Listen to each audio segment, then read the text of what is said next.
Here we are. Welcome back to Hidden Power. This is a Pokemon podcast. Listen, we got a lot of new information about Pokemon Legends ZA, Pokemon Champions, and a bunch of other projects coming off of the Pokemon Presents today. We were live earlier reacting, but today we are right now doing a full-on breakdown, analysis, and discussion right here on this podcast. I'm excited to get into this. My name is DustyGogoat. I'm also joined by TraderLumi. Hello. And SoulSilverArt. What's up? It's been we're so back. It's been a busy day. I streamed for 3 hours after our stream that went 3 hours this morning, and I didn't mean for any of those to go so long. But I'm ready. Respect and concern. Dude, I'm ready. Yeah, I'm excited. We're here. We're here. Oh yeah, we are here, man. And you know what? I don't know if y'all noticed this, but on all my social media accounts, I got a profile picture, and that profile picture is of me and a Pokemon, and that Pokemon got a Mega Evolution today. Bro. So It's pretty Good wild. day. It's a crazy. good day. When I knew about Mega Dragonite leaking or whatever, I thought about you, Lumi, and I said he's gonna be a happy man that day. and I was. Now, if only we can get if we can only get a Mega Gogoat. You know, I got For real. Mega should've. Conch Elder. Come on. You That'd be lost sweet. me there, but I'm with you on Go-Go. How's that sound? No, I'll take it. Listen, I think we're eating. We got a new Mega Evolution. We got Mega Dragonite. We got a bunch of new characters. You know, so I've had some time to digest this trailer a little bit, and I was, as I normally do, I lean pretty positive. And I think this trailer for Legends ZA, I'm talking about Legends ZA right now, I think this trailer did solidify a lot of the things that I was looking for in Legends ZA, like the things that I already knew about Legends ZA. This trailer helped solidify some of those things that I'm excited for. I think this game continues to look pretty good, or at least better. I think it's underrated online, so I think this game is going to look pretty sleek on my Switch 2. I'm excited to see new Megas. For sure. And I think all those little quality of life, cozy things from Legends Arceus are returning. So I'm pretty excited to see a lot of those. But where I'm kind of left with this trailer is that it didn't really tell me anything new about the game, right?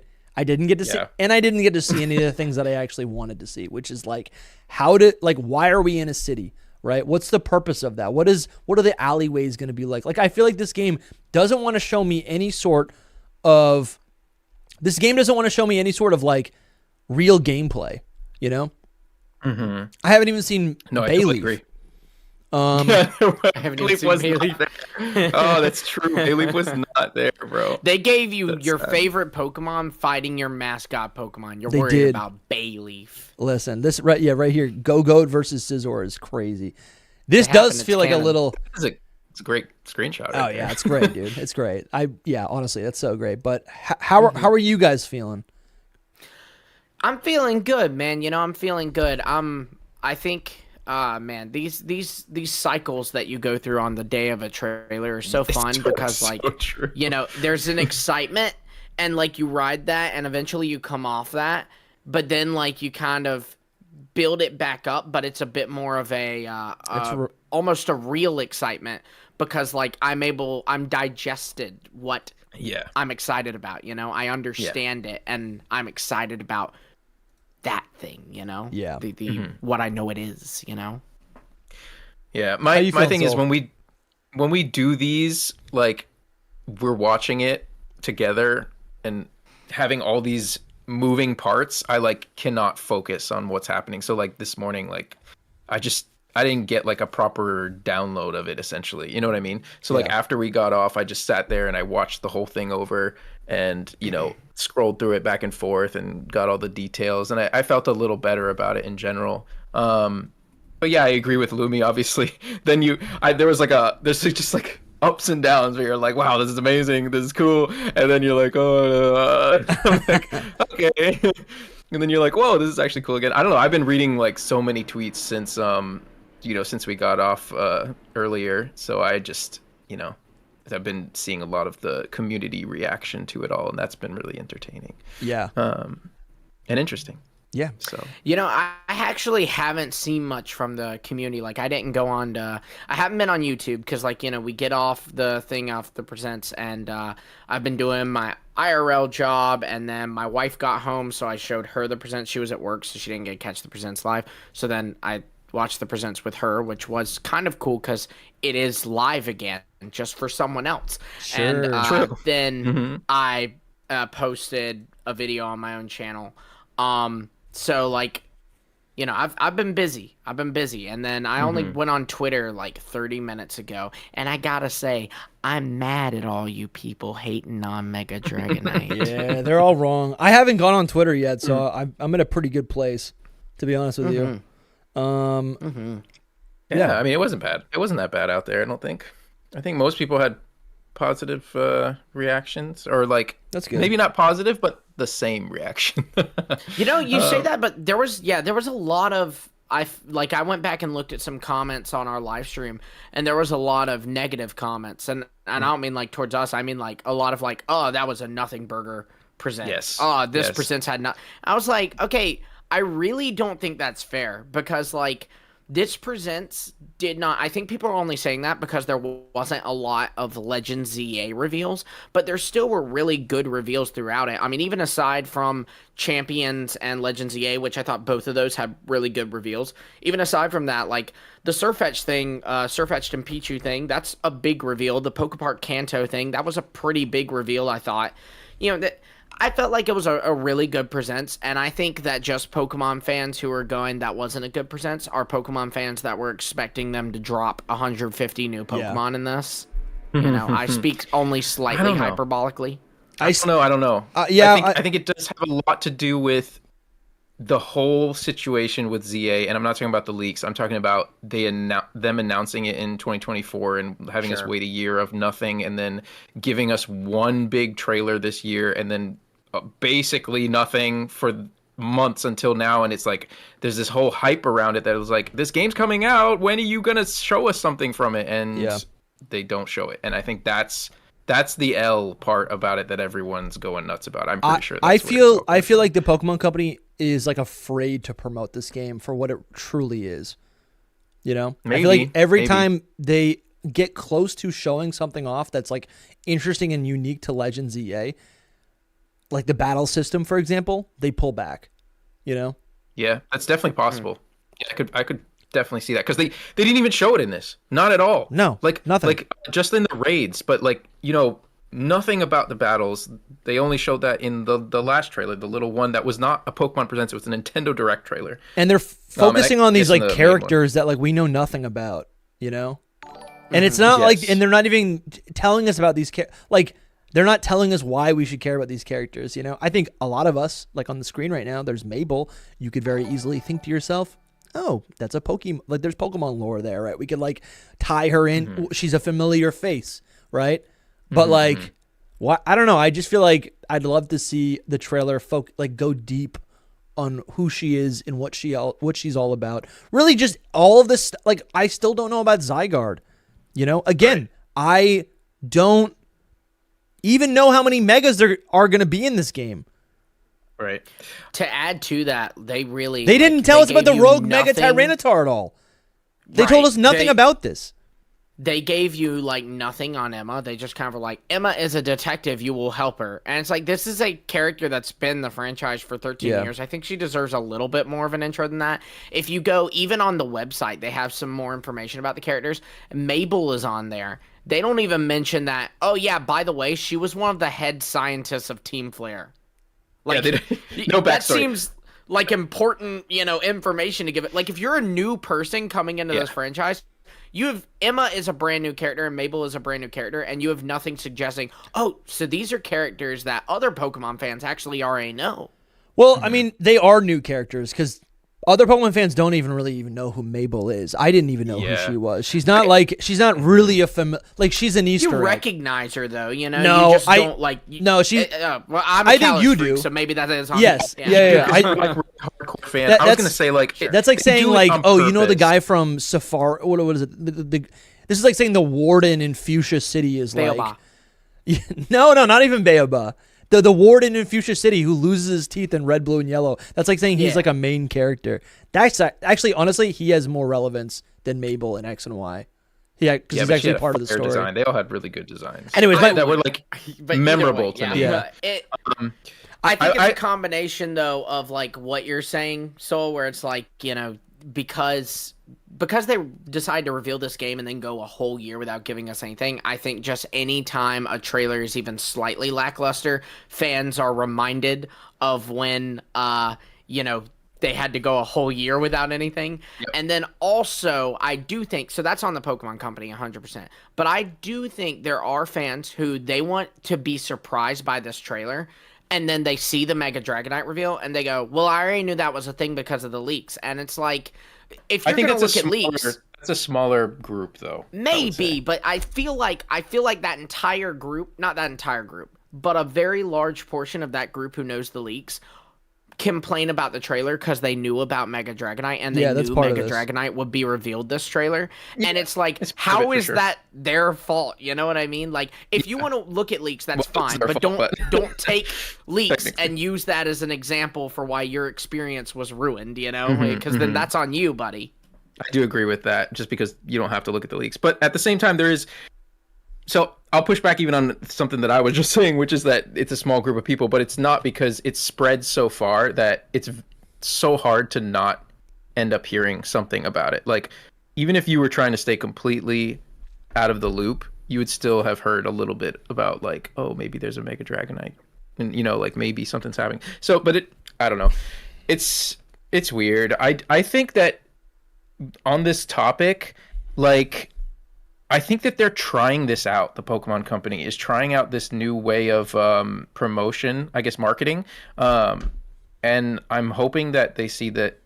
I'm hoping that it's not successful. I'm hoping that this isn't successful, because I don't want games to be like this in the future. I don't think that they are going to give you what you wanted, Dusty. Like what you were just saying before. Like, I don't think that they're ever going to show us like the immersion of this game. I think this was the chance, and they didn't do it. I think we have August and September. August is probably going to be something else, like battle or mega focused, and then maybe September they give us a little more. But I just don't. We're so close. They're just like, I think they're going with the whole surprise us, like don't tell us anything and just let us play the game. And I'm with that for new designs and new characters or whatever. I can understand the logic behind that, even if I don't prefer that type of trailer or whatever. But my thing is, there are things that they haven't told us that they kind of need to. Like, there is we mentioned this before the presents. We were kind of giving our final, like, predictions on what we'd see. And I said in it that, we have a demo for this game next month at Gamescom, I believe.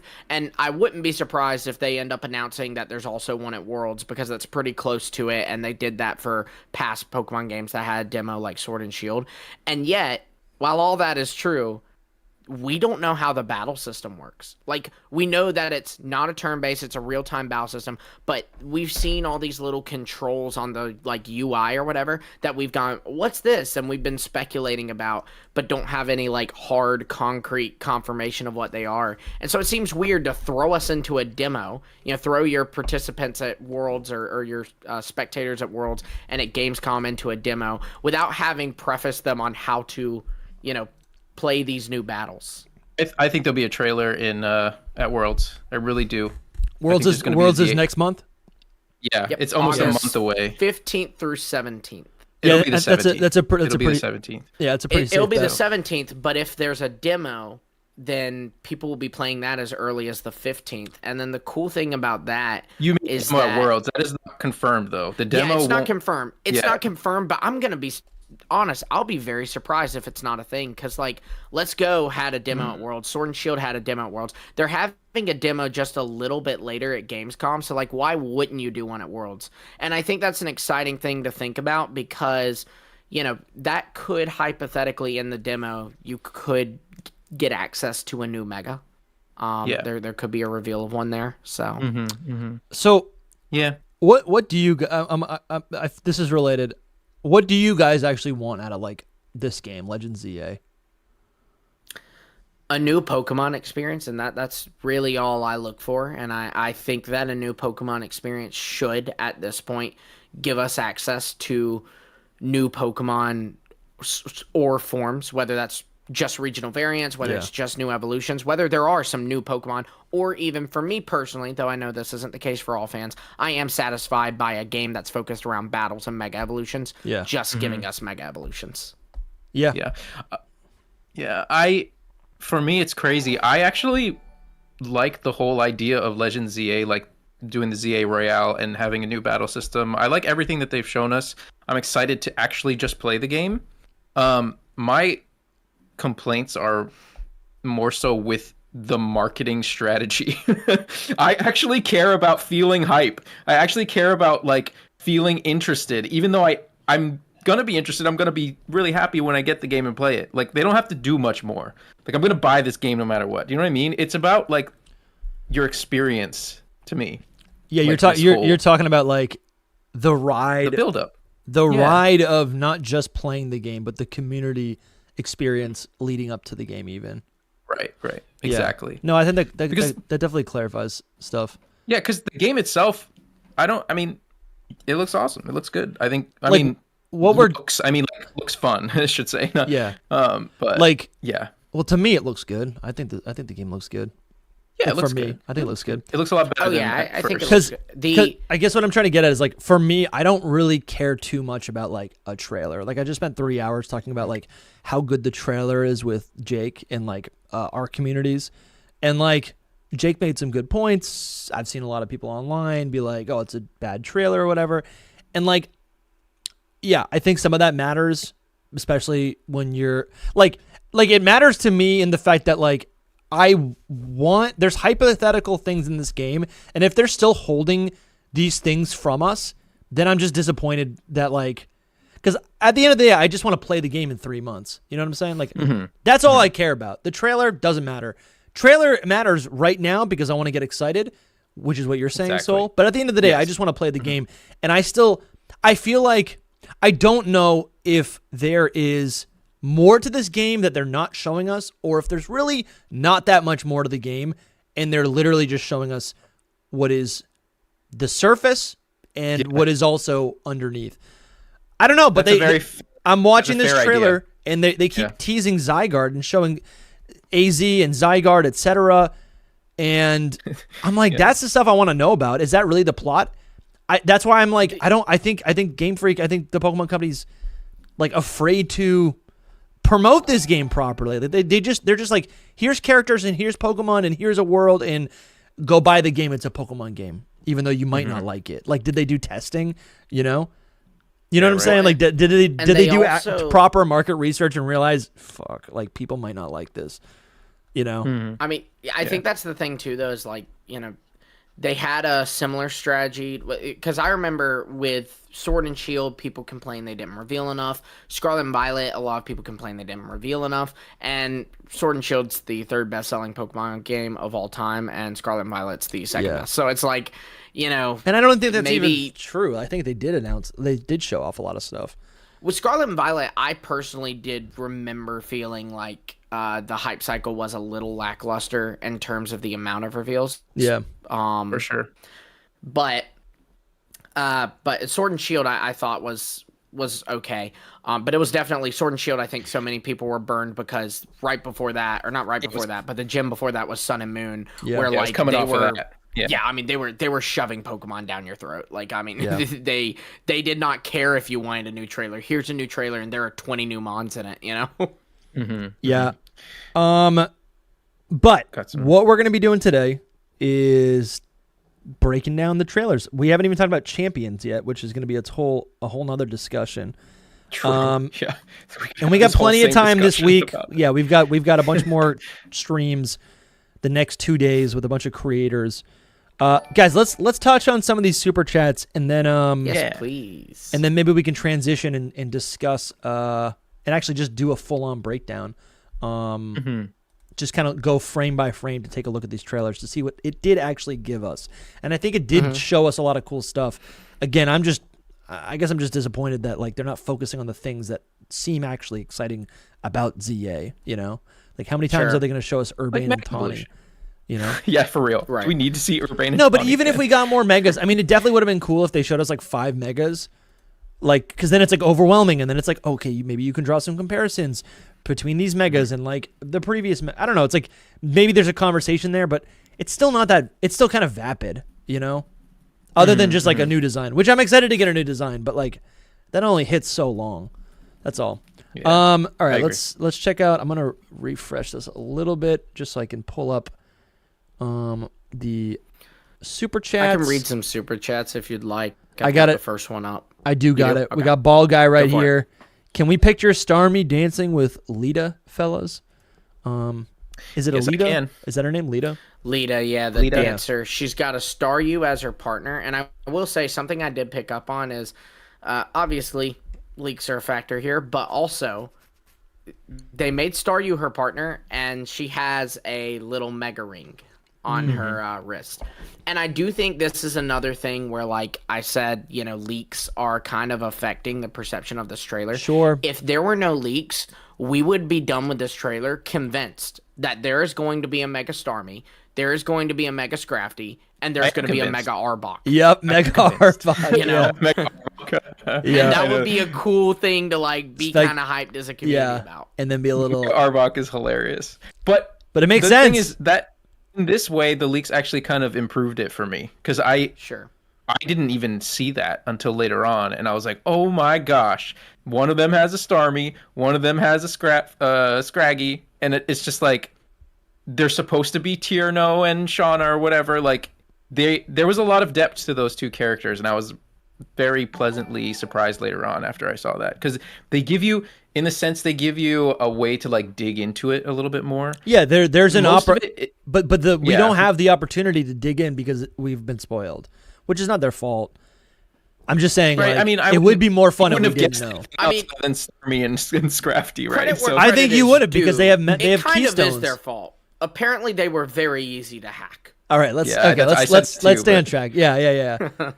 No, there will yeah. be some leaks talked about in this live for everyone Yes. who's here. Which can we we start off with Ball Guy who just said that, and I Yeah. think yes, I can Starmie totally dancing see makes it. so much sense now. Yeah. Mega Dragonite has a page on Legend ZA page. Oh, okay. I can pull it up. That's from Justin. Thank you for the super chat, Justin. Thank you guys. Lumi, do you want to confirm that, or I guess let me see. It does. If you go to the if you go to the Legends EA page, you have to actually, oddly enough, not go to the Mega Evolutions page, the news but to page. the Pokemon page. Okay. Go to Pokemon, and there'll be Totodile, Chikorita, Tepig, Zygarde's different forms, and Oh, they updated this. Okay. then, Dragonite. Nice. Yeah, okay. they really need to work on something with the websites. I don't understand like why Yeah, they're they're- so confusing. I don't It get soars but around whatever. using the large wings on its head. Mega Dragonite has distinctive. Oh, there it is. Has distinctive Dragonair-like features such as a pearl on its tail and wings on its head to act as feelers. Oh, weird. Feelers. Thanks to Mega Evolution, Dragonite can now fly faster and farther than before. Even its kind-hearted nature is powered up.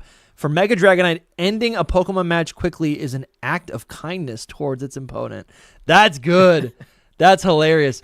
Its kind-hearted nature gets amplified when its Mega evolves, and it launches powerful attacks at its opponent with a smile. At the same time, if it senses someone in trouble, it has the kindness to instantly rush to their aid, even if it's in the middle of an intense battle. That's cool. She's precious. She and really all is, you dude. haters can get out of here. No, dude, she's. I want to know who writes Good. these because that's just Look so at her interesting. I would love to smiling write as stuff there's like this. meteors just raining down from the heavens. Yeah, it's so good, She dude. smiles at you when she's Right. about to just end your whole career. Right. I mean, that's boss, man. That's really good. Are we Donald gonna Trump get could into never. that? Are we gonna get into Dragonite at all in this, or you think later, or I don't know I think we'll see. if now's the time or not? Well, what do you want to? Yeah, we could talk about it now. What do you want to talk about?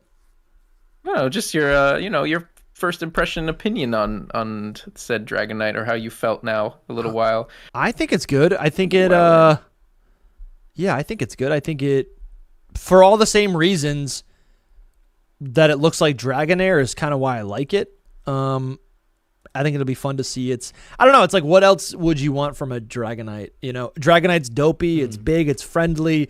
And now it just has some Dragonair attributes. You know, I think the blue color is a lot cooler. And I think I've seen over the last decade a lot of really cool renditions of a Mega Dragonite that like has some of the blue scales coming back to it. I think people don't like the wings because the wings are so large and they make the Pokemon look a little lopsided. Like we're not used to seeing wings on a head. That seems almost silly. So I can get it, but like it does make the Pokemon more memorable than just having wings on its back like any other Pokemon, you know?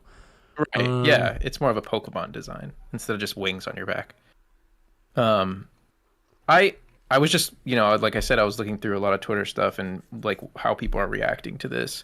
I saw one. What do you think? That was like, I saw one Twitter post and they were like, "What did you expect for Mega Dragonite? Like, like this is what you expected." And then everyone in the comments was like posting tons of fan arts of just the years of Mega Dragonite fan arts that we have gotten, and like to me, almost everyone was better. You know what I mean? Like, I think that's the problem that happened with this Mega is that people have wanted it to be a Mega for so long that they've created it. And Lumi, I watched his video and he even was talking about like the fake mon, even from the leaks, the fake mon that were created from the leak description, like put this idea in our heads that was going to be so much different than this. I mean, not so much, but like a different way. And then Pokemon's way of doing it is just so weird and different. I think personally, but isn't that good? I think that's good. Like I feel like this design. I agree that it's good, but it's not a good design. I don't think it's good. The tail is abnormally thick. It's so weird. But that's a Dragonite tail. So I think why honest, this is. It doesn't look abnormally thick to me in the game. It just does this horrible 3D render, which we have already decided is awful. Yeah, you know? it's bad. It's so bad. Awful for sure. But in game, its tail is also kind of awful. I mean, I'm looking at these photos here, and I'm not bothered by the tail. I think these two are kind of good for it, but the other, there's a whole bunch of screenshots that are just. Ugh. So I think Pokemon is not thinking when they make a Mega, how do we make it more cool and edgy? I think what they're doing, and I'm not even talking about. No, I know, but like however you define like any of our preferences are just preferences. It's not like a design. You know what I'm saying? Like just to make Dragonite like cooler or slicker, that's one way to go about it. You can make Dragonite more defensive. You can, and that would be a different design. And obviously, right here in this Dex is what I'm picking up is its kind-hearted nature. Means that it launches powerful attacks at its opponent with a smile. Right. So this is this is going to be a jolly Pokemon. And also, I don't think I've seen any designs that literalize Dragonair's design and imprint that on Dragonite. I don't think I've seen any design like that. I don't think that this reminds me of Dragonair in any way. I don't. This does not remind me of Dragonair. But it has the same attributes. That's wild to me. Yeah. It does not but have you the see same it though. wings, though. These are bird wings, and Dragonairs are like cloud angelic wings. I don't know. It's different. The wings. That I don't think it is. The whole folded look is just like. I do agree they are slightly different, but they are clearly a reference because that's the thing. No, dude, look at this. This is Dragonair's always had. That's what we should have got on its head. That's the thing what we have. Mega Evolution. No, Soul is right that it's different, but this is the thing about Mega Evolution. It is called Mega Evolution, not Primal Reversion, because it's taking these latent traits to evolve it further. So it's going to be an evolution of Dragonair's wings, not a revert back to Dragonair's wings. Just like the orb is a slightly different color from Dragonair's, you know? Yeah. Just give me Dragonair's wings, but bigger, though. I mean, was it that hard? I don't know. And I like the little wings on the back. I'm growing into them, I guess. But so is Dragonite. Yeah, literally. They shrunk the wings and like took away the orange part. So like they're just little green wings in the back. I think that was fun, but like then the shoulder things kind of like confuse it up. I don't know. It's a messy design. There's just a million other ways I think that they just like little tweaks that would have made it better to me. What tweak? So that you would change the ear wings. What else would you change? I would just, if I had to do anything, I'd put the ear wings as ear wings instead of head wing. They're up on top of its head. They're the primary wings. Yeah. Yeah. They're like not on the sides either. Because on Dragonair, you'll see it's on the sides instead of on top of its head. So yeah, I'd move the wings. I'd probably give it full wings on its heels, and I'd just cut the feathers on the shoulders, and I'd make its tail proportionate to where it's like a one full flowing thing, and at the bottom it doesn't get still stays thick all the way to the end. Like it doesn't get small at the bottom. It looks so weird. Anyway, that's me. I like the eye color change. Fun. Yeah, it gets like that fairy girl eye color. It's like more of like a green. It matches those green accents. I don't hate it, right? I don't hate it, but I like it better than Dragonite, actually. Yeah. I literally, the first comment I'm seeing, I just opened Twitter. Let me pull it up. First comment on my video. It's a design that disrespects its original form. Game Freak really ruined Dragonite. Go outside. Go outside. And you're wrong, man. You're wrong. This is I feel similar to like a Dunsparce situation. It's not what you want. It's not what you expected. The thing I always said on Dunsparce is that the people who were mad about Dunsparce didn't understand Dunsparce. Damn, you know? I didn't like Dunsparce. I like it now. Because you understand, you've seen the light. Yes. And the comment underneath this mean comment was, "It looks cute."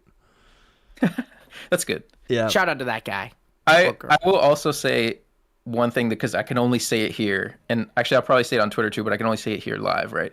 Which is, it's like the same thing as Mega Dragalge, like the same concept. I don't know if you guys remember what it looks like, but to me, it's like, how did you make two of the same thing, bro? Like what?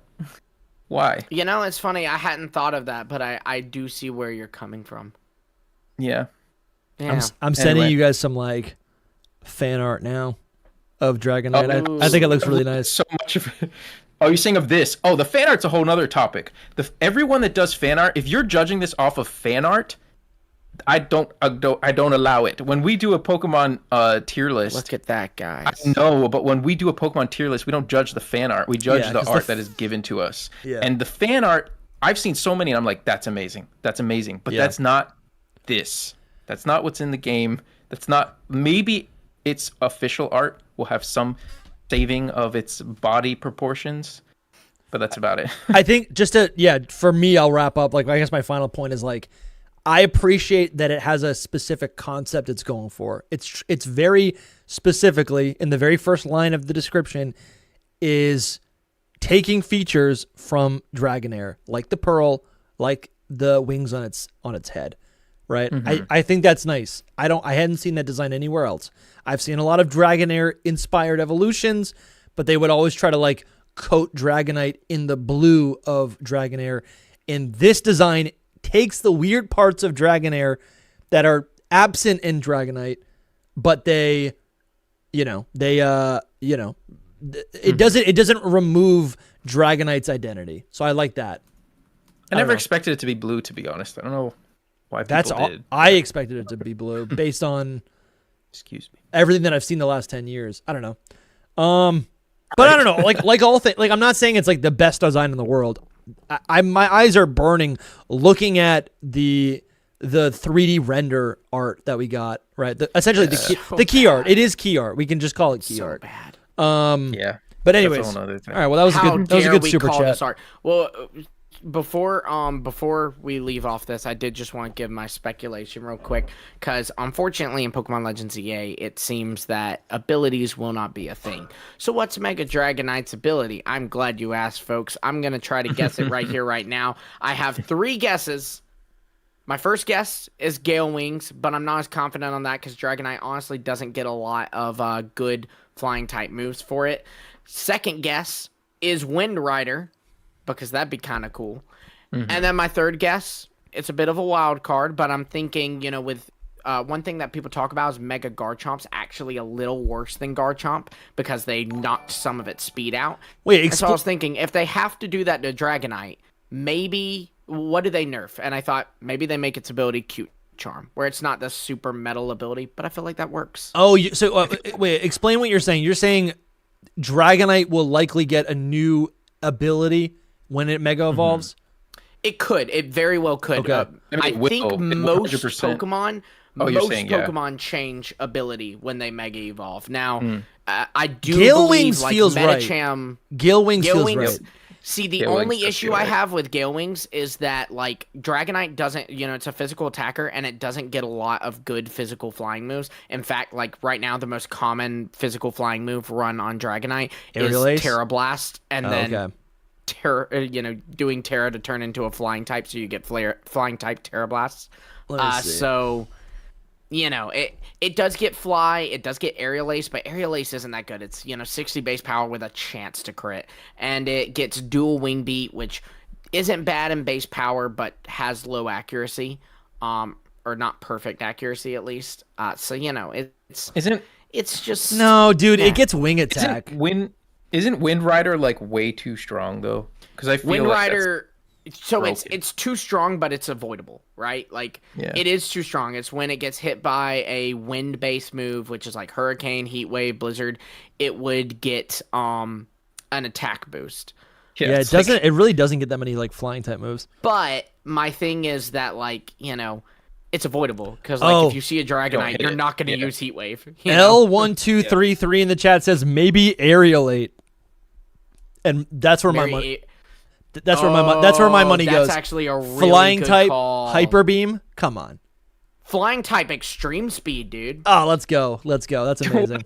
Just like absolutely break the game with this Pokemon. Yeah, that's awesome. This Pokemon, it's over. VGC's over. Everybody. Aerial 8 fixes its flying type move pool. You got it, Sammy. All right, let's move on to the. Yeah, I like it. It's nice. It's not perfect, but I like that it has a concept. I also wasn't that invested.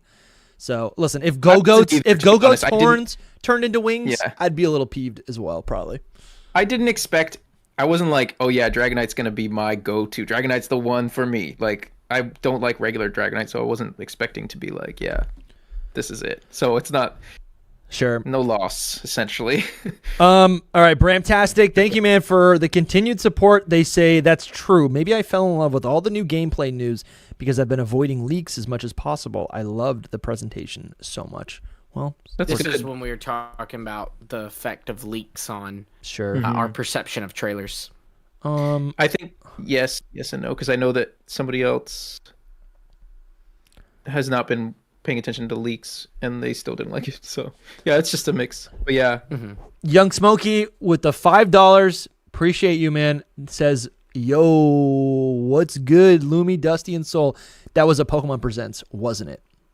Hope you guys are well. It was. It was a Pokemon Presents, and nobody can take it that away from it. Yeah, I just wish there needed to be a punch of like excitement. And I'm like, if they focused 3 minutes on telling us about those essentially raid battles, right? I'm like, tell me about that. They glossed over it.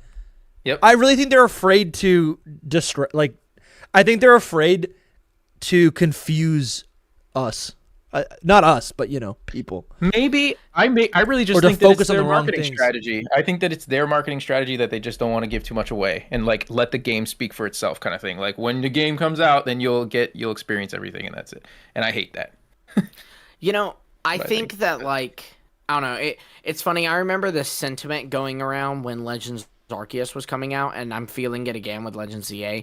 It almost feels like Game Freak doesn't like their Legends games. Yeah, which is really weird because it's almost like a lot of times they seem like they don't like Pokemon games, where they're just like we don't want to like do this anymore kind of feeling. But then it's like, okay, so Legends is the new take on it, so you should feel even better about that and want to promote it more. But it's like the opposite. I don't know. It's weird. It's weird. It's weird. Nerdy Seb says the Force will be with you always. Hidden Power. Thank you, Nerdy Seb, for your donation. Hope you're having a good day. May the Force be with you. May the Force be with you. May the Force be with you. And also with you. All right. Justin says, with another $5, says, Lita has a Staryu and Naveen has a Scraggy, and both characters have Mega Stones. Mega Starmie and Mega Scrafty. Interesting. Thank you for the support. Young Smokey dropping a big donation. Shout out Totodile. That's still my goat right there, Silver. Toto, my goat in Silver. Toto gang. Yeah, let's go. Thank you so much, Smokey. Thank you for the message more than anything, because that message is close to the heart. Team Toto for sure. Team Toto for gang, sure. gang. But I do love just both the Johto starters. True. Getting True. here after Typhlosion got his love last time around. I gotta say, I love this team right here. We got Scizor, Pidgeotto, Toto's just sitting there, Pidgeotto, Totodile. Love that. Totodile and goofy. Scizor together, you're just like, I'm He's just feeling it. So good. Legends Johto is next. I think it is. Feeling some Johto love. Wise Oak Dakota, thank you for the super chat. They say this is for Lumi only for defending Chikorita always. Hold on. Dusty's done it just as much, if not I don't more. think Lumi's defended Chikorita at all. I'm the only one screaming about Chikorita. Wise Oak Dakota, do you think I'm Lumi? I can say I have, especially recently. I've made a couple comments on stream about Chikorita, like. But you were when hating we on saw her. the thing about I do not do hate on Chikorita. I'm not one of those people. I'm Team Totodile, but I'm Team Chikorita.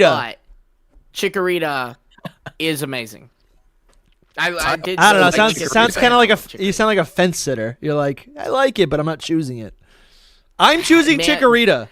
I'm though, drawing not that gonna line in the lie. sand. I was on the fence about using both Totodile and Chikorita, and then we got the full Mega Evolutions list, and there was some that I was interested in. And I was like, I gotta scrap one of these, and I'm gonna choose Totodile. But Chikorita's awesome Pokemon, and I'm happy that it's getting some love. Yeah, it's much needed.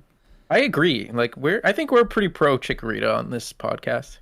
This is we have the Hidden Power Soul, podcast. you were support Chikorita love. I feel like No, Chikorita was pretty slandered the first month. Soul is very much pro Johto anything. Like, Okay. You can tell because he said it in the third person. yeah. yeah. He doesn't say no. Say it with your chest. I love Chikorita. Anything. Say I love Chikorita. We need a shirt. I love Chikorita. I love Bayleaf. No. That's not what we asked you I to love say. Chikorita. I like the Chikorita line as a whole. I like Nope. Chikorita. She's very nice, but She's very nice. You sound like you're breaking up with her, Soul. Yeah. It's not you. It's You're very I just nice. like. I like you. I do like you. Yeah. in a sense, I am breaking up with her because I'm picking Totodile. So, and I've always picked Totodile my whole life. So that's the problem with Chikorita and me. So there's but someone else. always someone else. Wise Oak Dakota also says. Also, did you notice we can change the color schemes of the clothing? I didn't see that, but that's an awesome detail. Like For the same, you real? can get clothes and then change the color of it. It might just be where like in Arceus, where like you could just get any color of any type of clothing. Go to the little screen where it's showing We'll- character customization. Maybe When we'll we see. do the breakdown, we can cover that. Okay, We do got to do makes that tonight. Yeah. We're having too much fun. Devin Knox, $5. Thank you so much. Says anybody notice that the character used Machoke against the Mega, or what is it called, like a Mecha T-Tar? Why not Machamp? I think he means Mega T-Tar. Oh sure, Mega Mega T-Tar. Tyranitar. Well, but there was I always forget what the other like He probably just didn't have anyone to trade qualifier with. is. Yeah, he didn't have anyone He to didn't trade have a with. trade friend, so he had to use Machoke the is pretty strong. But it's also a Legends game. Will the link cable come back? You know, It's gotta be. I'm just linking kidding. cord, whatever it's I'm called. Yeah, it's gotta be. kidding. So we saw It did make Machoke me think again. that. Yeah. Yeah, and it is. I don't know why they I mean, didn't use guys, Machamp. you guys do remember talking about the Gen 7 beta leaks that talked about like, Yeah. what is it called? Survival Island. Yeah. And there was a Tyranitar that we would all team up and fight. That's literally what we got. And you know what's I think crazy? it's pretty funny. Oh, guys, hold on. Can I reveal something live on air? I put out like a joke. I mean, no, it was a leak. It wasn't a joke. It was a leak. It was a real. I put out a real leak right here. You see this? Oh, that's I put- cool. Oh, this is great. Where did that come from? Retweet That it right artwork. now. New raid system, Legends EA style battles. I called it. Retweet it right now. I called it. Just without saying anything. Or no, retweet it with a kissy face. Just the kissy emoji and that's it. A kissy emoji. B Riddler Coo. People are gonna hate you. I'm just gonna tell you right now. Well, you know how it is. Kissy Nice. face. I called it. Kissy face. I did. I love it. It's great. You guys, it's listen. I'm too big brain. I'm too. You know what's next? A hammer. A hammer and nail Pokemon. That's next. I'm calling it. Tinkaton's about to get a counterpart. Yes. A nail Pokemon would be pretty cool. All right. What else do we got? Devinox, already talked about that. Wonderful. Thank you. Jason Borneau says regular Dragonite is better. Thank you for your $2. It's all preference. I agree. Dragonite's so dopey. To me.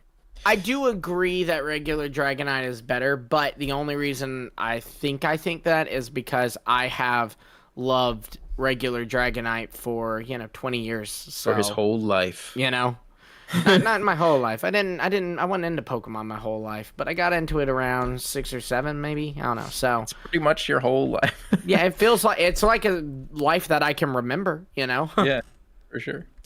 Gendy with the $5 says Dragonite is so nice of a mega it shows ear wings, so Eevee no longer has to worry. Damn, that's true. What if we get? Damn, Flying if we? Eevee's dead. Yeah, what if we finally get the dragon, the flying Eevee? That'd be awesome. This does. I mean, that is very similar to the design that they were going to go with for Flying Eevee, which is weird. Damn. Weird. Did we say it? Did we say it on air? Mega Dragonite Y is shaped like a Y. It's Mega Dragonite Y. I believe you said that off air. Yeah. Yeah, I didn't hear you say that. And my response to that would be a calm and simple no. Mine would be why. All right. Respect. Nick K, thank you so much for the super chat. They say maybe this is a leftover feeling from Scarlet and Violet. I'm just concerned that they're being so coy with this game, because what we see is what we get, and there's just not a lot of substance. And I think some of that might be true. I just think it feels like they're trying to be intentional, but then just dropping the ball. Like Jake brought up a really cool idea about the, what is it called? The syndicate, the Rust syndicate, right? Like if there's they didn't really give us anything. They just said this exists. Since the first trailers, they're like, Jet exists. Next. It's like, okay. And I'm worried. I'm like, is there really any mystery? But if there is a mystery, then lead us into it a little bit more, right? So Jake's cool idea was like, okay, there's 5 boroughs of Lumio City. Why, right? It's shaped like a what's it called? The Pentagon. Why? Maybe there's 5 syndicates. I don't know. If that doesn't exist, then that's irrelevant. But why are they introducing him? And you're low-key starting a mob war, or stopping a mob war, right? Or it's maybe something more realistic. Why are they being introduced? What is their relationship with Jet and the giant what was it called, Quasartico, right? I'm like, do they have any relationship? Just give us something. Did you guys go over the website at all? Because I do think that they give you a lot in the website, maybe not on the trailer, and I don't feel like they give you a lot in the website. Maybe not a lot. Okay, maybe not a lot. I think they give us what is in the trailer. That's okay. For Scarlet and Violet, there was a lot more on the website. Yeah. These blurbs have been pretty lackluster. I will agree. It's the equivalent of this person is a person. You will meet them in Lumio City. They do this. Literally, there are many other powerful opponents waiting you in the ZA Royale. So maybe they're just setting up characters that are these are the significant characters that we're gonna fight in the game. Sorry, let's do this. This dude is so cool, though. He is cool. The boss of the Rust Syndicate. Oh, he's my favorite design now. One powerful Pokemon trainer you'll face in a promotion match is the intimidating Corbo. Okay, so just the sentence is, Corbo exists. While he may be participating as an individual competitor in the ZA Royale, he also leads the menacing Rust Syndicate. Okay, we knew that. Corbo specializing in using only poison-type Pokemon during battle, and he seems to be up to his own business in Lumio City. Okay, so what is the business?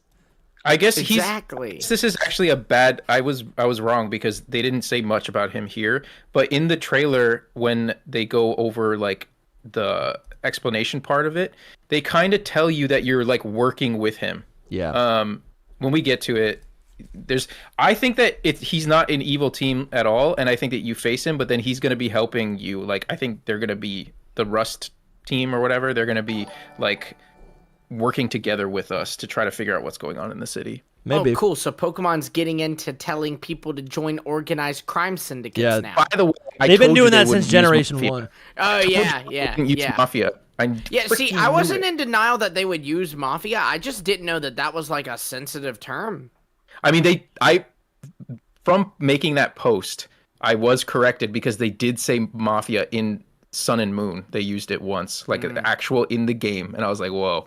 But yeah, they're not going to use it as a team name. Like, this is the freaking Lumios Mafia. Right. That is heavy for sure. That would be cool. Yeah. Anyway. All right.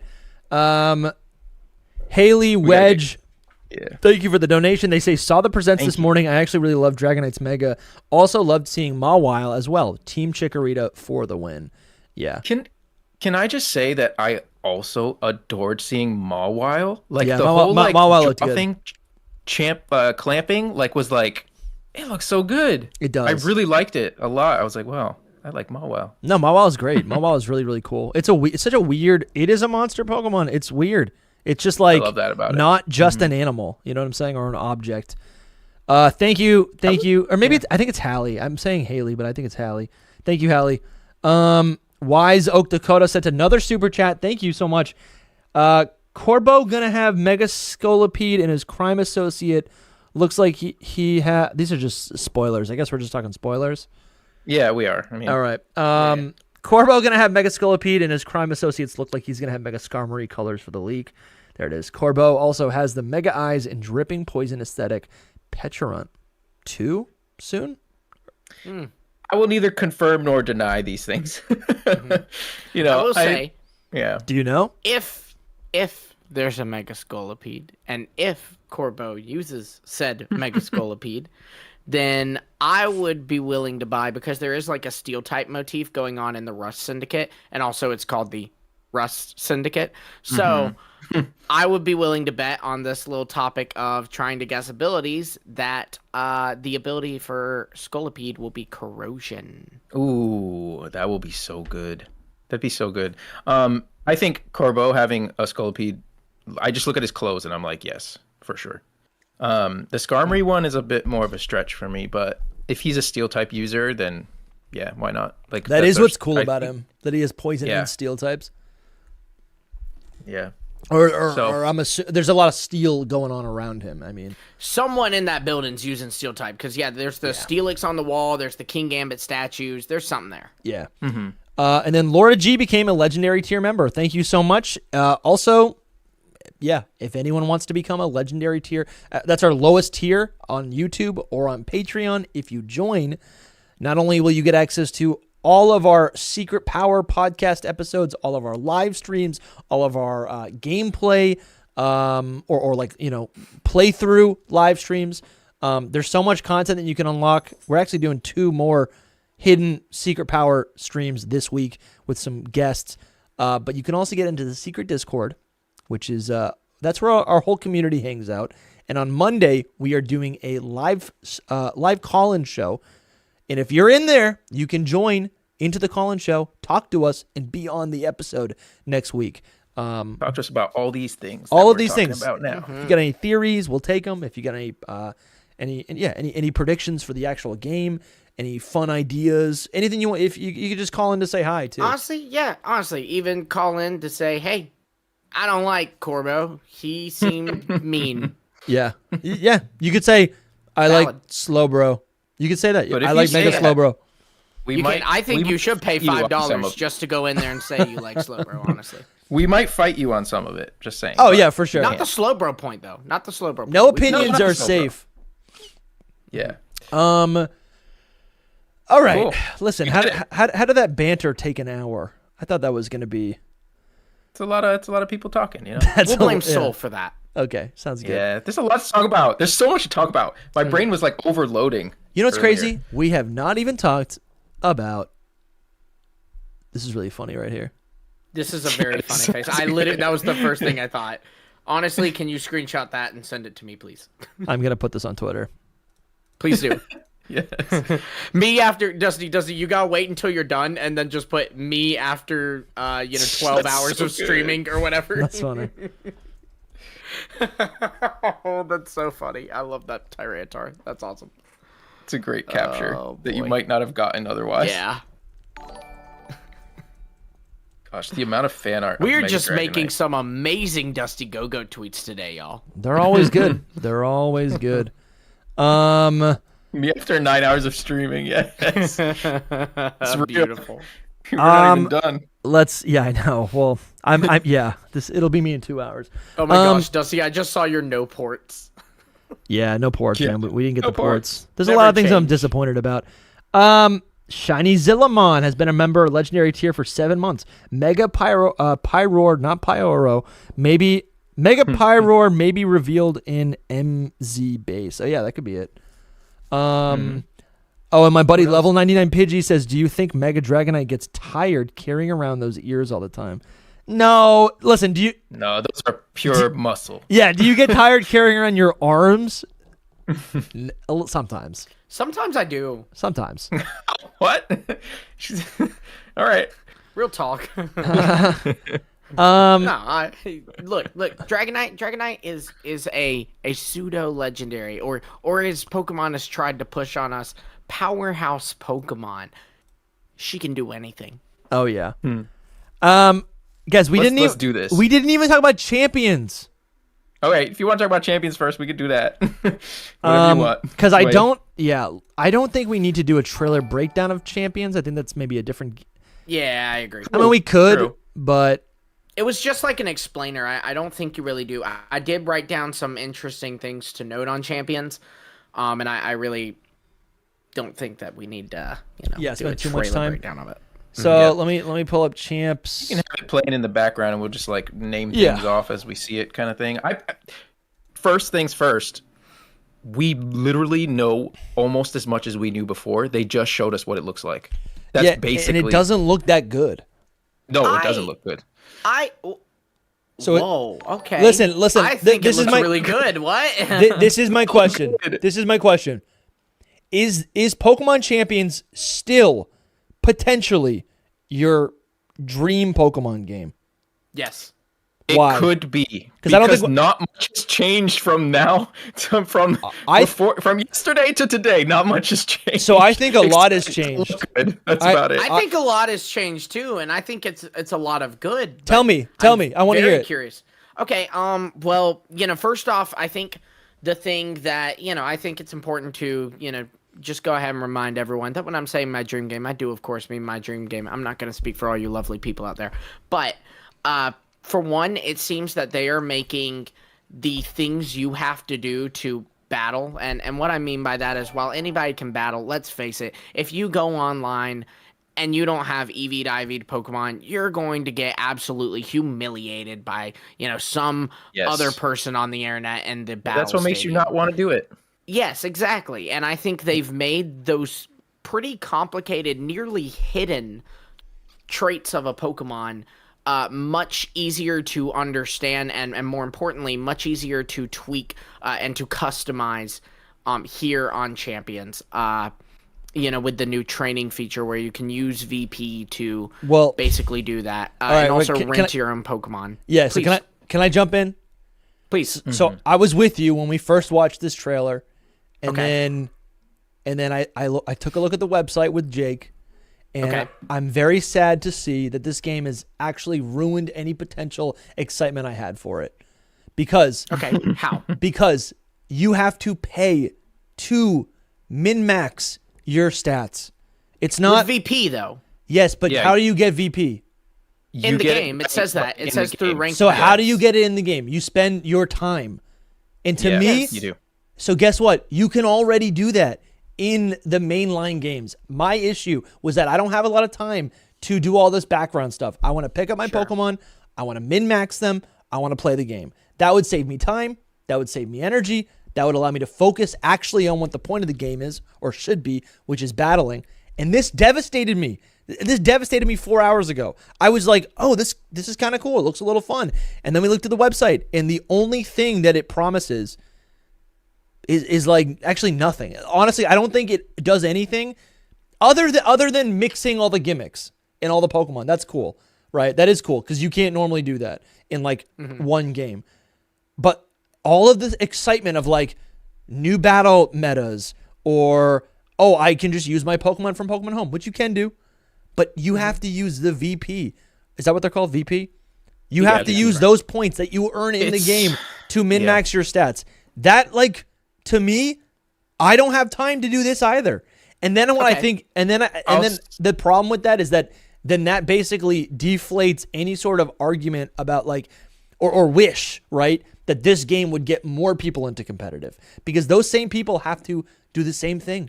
They still have to invest their time in order to like min-max their Pokemon.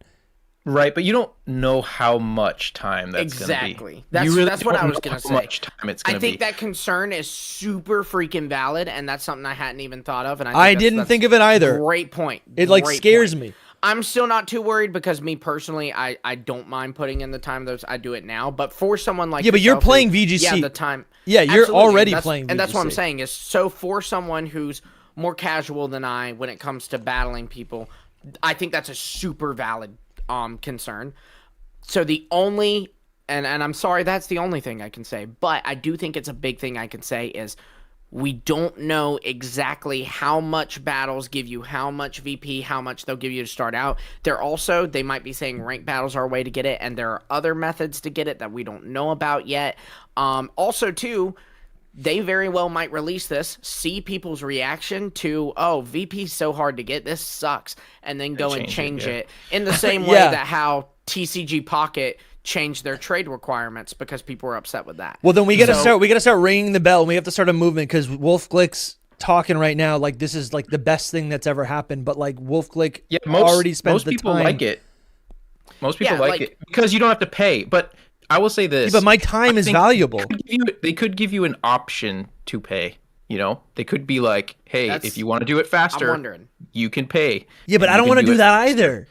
But here's the thing. If you really want to play this game, for me, there's a thing where it's like, if you want to get good at this and you want to play it, then you have to practice and you have to play it. So if you're playing it and you're gaining the VP while doing it, then it's like, all right, it's a system that's going round and round. So what I'm saying is, like, you already do that in the mainline game. What I wanted from Pokemon Champions was something that isn't in the mainline games. What I wanted from Champions was a new visual style.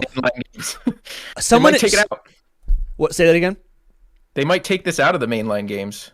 Like, they might separate them and be like, yo, this is it.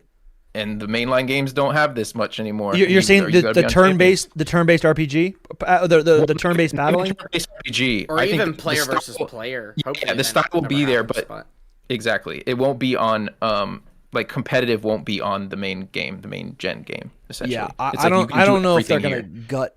Yeah, we'll see. But then the game is gonna have to like actually be live service, or it's like in 6 years this game's not gonna look that good. I don't even think it looks good now. No, it doesn't look good. Like, but I actually think it looks good. That's so funny. It's really it's highly saturated, but like it doesn't look good. Like it doesn't look. And I'm saying it doesn't look good because I'm like, it doesn't look as good.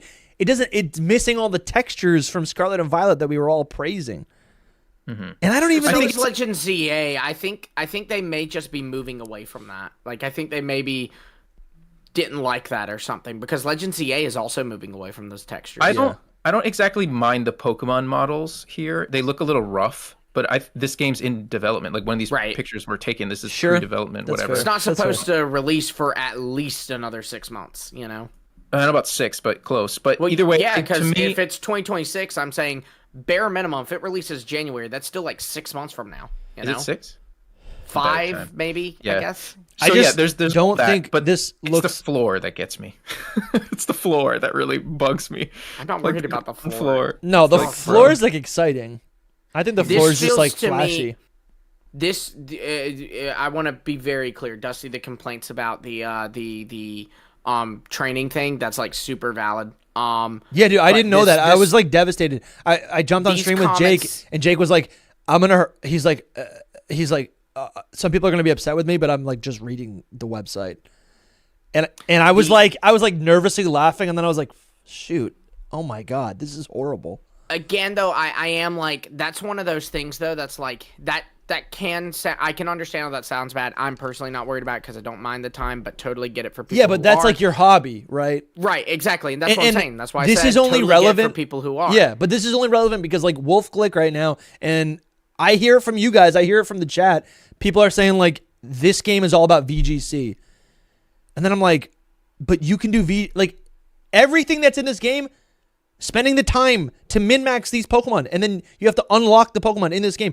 All of those things are exactly the same. Like, you do all those things in the mainline game, and that's a problem. So how can Champions be an on-ramp and a gateway to the main? Like, it doesn't. I don't think it makes sense to me. Way easier than doing it in the mainline game. I don't think it's. This is way easier. Yes, there's no way that they make it harder or. I mean, that's equal. But it's still not a gateway. gateway. The purpose of this game is to make it. But I easier. think. But that's what I'm wondering about. Like, is that the purpose? It literally the tagline is bringing battles to everyone or something like that. Mm-hmm. It seems like it's definitely the purpose. But we can have the battles in Scarlet. I just don't see. It just doesn't click with me. It doesn't feel like beneficial. That's why I would again say, let it be a concern to you. Absolutely. Don't let it take away points just yet. Because nothing's final until the game is out, and the game won't be out for another 6 months at least. Yeah.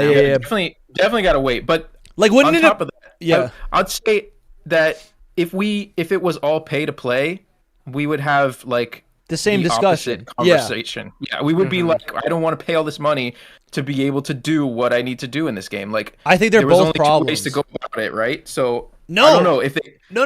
There's a very clear way to go about it. Make everything available.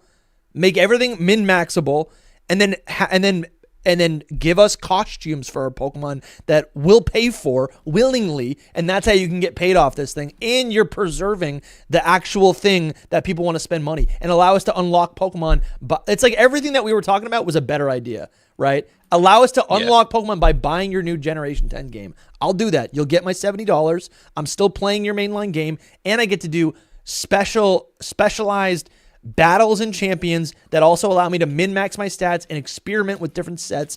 Like, now it is a VGC game. This doesn't feel like a VGC game. This feels like this doesn't even feel like it's like, I don't think I have a reason to pick this up. It's kind of how I'm feeling right now. Yeah, which is fair, but I would say as well, like, I think the biggest issue with this whole trailer is like literally we still don't know anything. I think we know stuff though. I think we do know stuff. They told us more. I disagree with both of y'all. I think we know a decent bit now. We now have the hard confirmation that this is going to customize to an like. I think we do have a better understanding of the extent of how much like Showdown this is. Because before I don't think that was perfectly clear. But I will say I do think that we are all forgetting or rather people in that camp of thinking, Dusty, are forgetting the fundamental thing about this, and that is that the whole title is Pokemon Trainer. That's the thing that these people are called who go to these VGC things and play. And so I think, no, Game Freak is never, ever, and I don't think they should because it's not their mission, and I appreciate that, going to make it where you can just customize a Pokemon for free and it's easy and all that, because the idea is you're a trainer. You're not a Pokemon battler. Anybody can do a Pokemon battle if we're just going to let you customize your Pokemon. What's the point customizing them at all? No, you're a Pokemon trainer. You got to put in the work to train. I think that's always been their mission. Yeah, I agree with that. That's always been a disconnect with their audience. And like if that's something that someone doesn't appreciate about it, then that's fine. But it's like, I think chess is too complicated.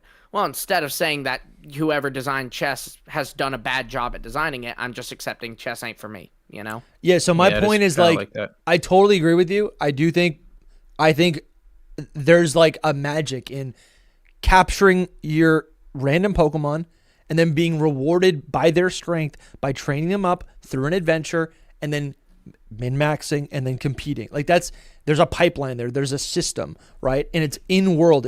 So I get all that. And I agree with it. And that is like that's what I'm excited to play. That's why I'm excited to play Legends ZA. I'm excited to catch random Pokemon and like train them up. But then why does Champions exist? Because all the fun ideas that I had that I thought were really like cool, and I'm like, oh, this could be cool to like give me a different way to battle that's not available in Showdown or that's not available in the mainline games. It's literally just this. It's literally just the mainline battles gutted, but you have to spend just as much time to min-max your Pokemon. That's what it seems like. And then to that, I say, I'm just gonna play I'm gonna play in Gen 10. I'm gonna play in Scarlet and Violet. If I want to battle my friends, I'm just gonna use Scarlet and Violet. Yeah, I think use Megas and Terrastone. Sure, that is a good point. That's a good point. That is a good I'm not point. gonna play Scarlet and Violet, especially like another year and do all this and all that. So it's like no, that is a good point though. It's like interesting. you can mash all the different gimmicks. That makes sense. Yeah, That's all it makes sense. I do think too. Like really, I think that it's not going to, because I do think their mission here is to make it more accessible.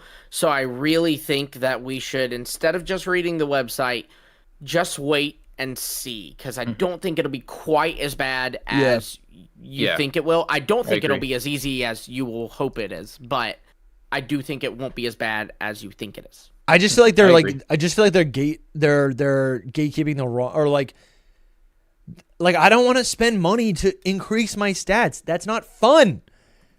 This is why I was the Pokemon Company. This is why I was yelling about this. I'm like, allow me to unlock special things that are cosmetic, so there's no friction between the player and the battling. You know, right? Like that's why Stadium. That's why Pokemon Stadium is so fun.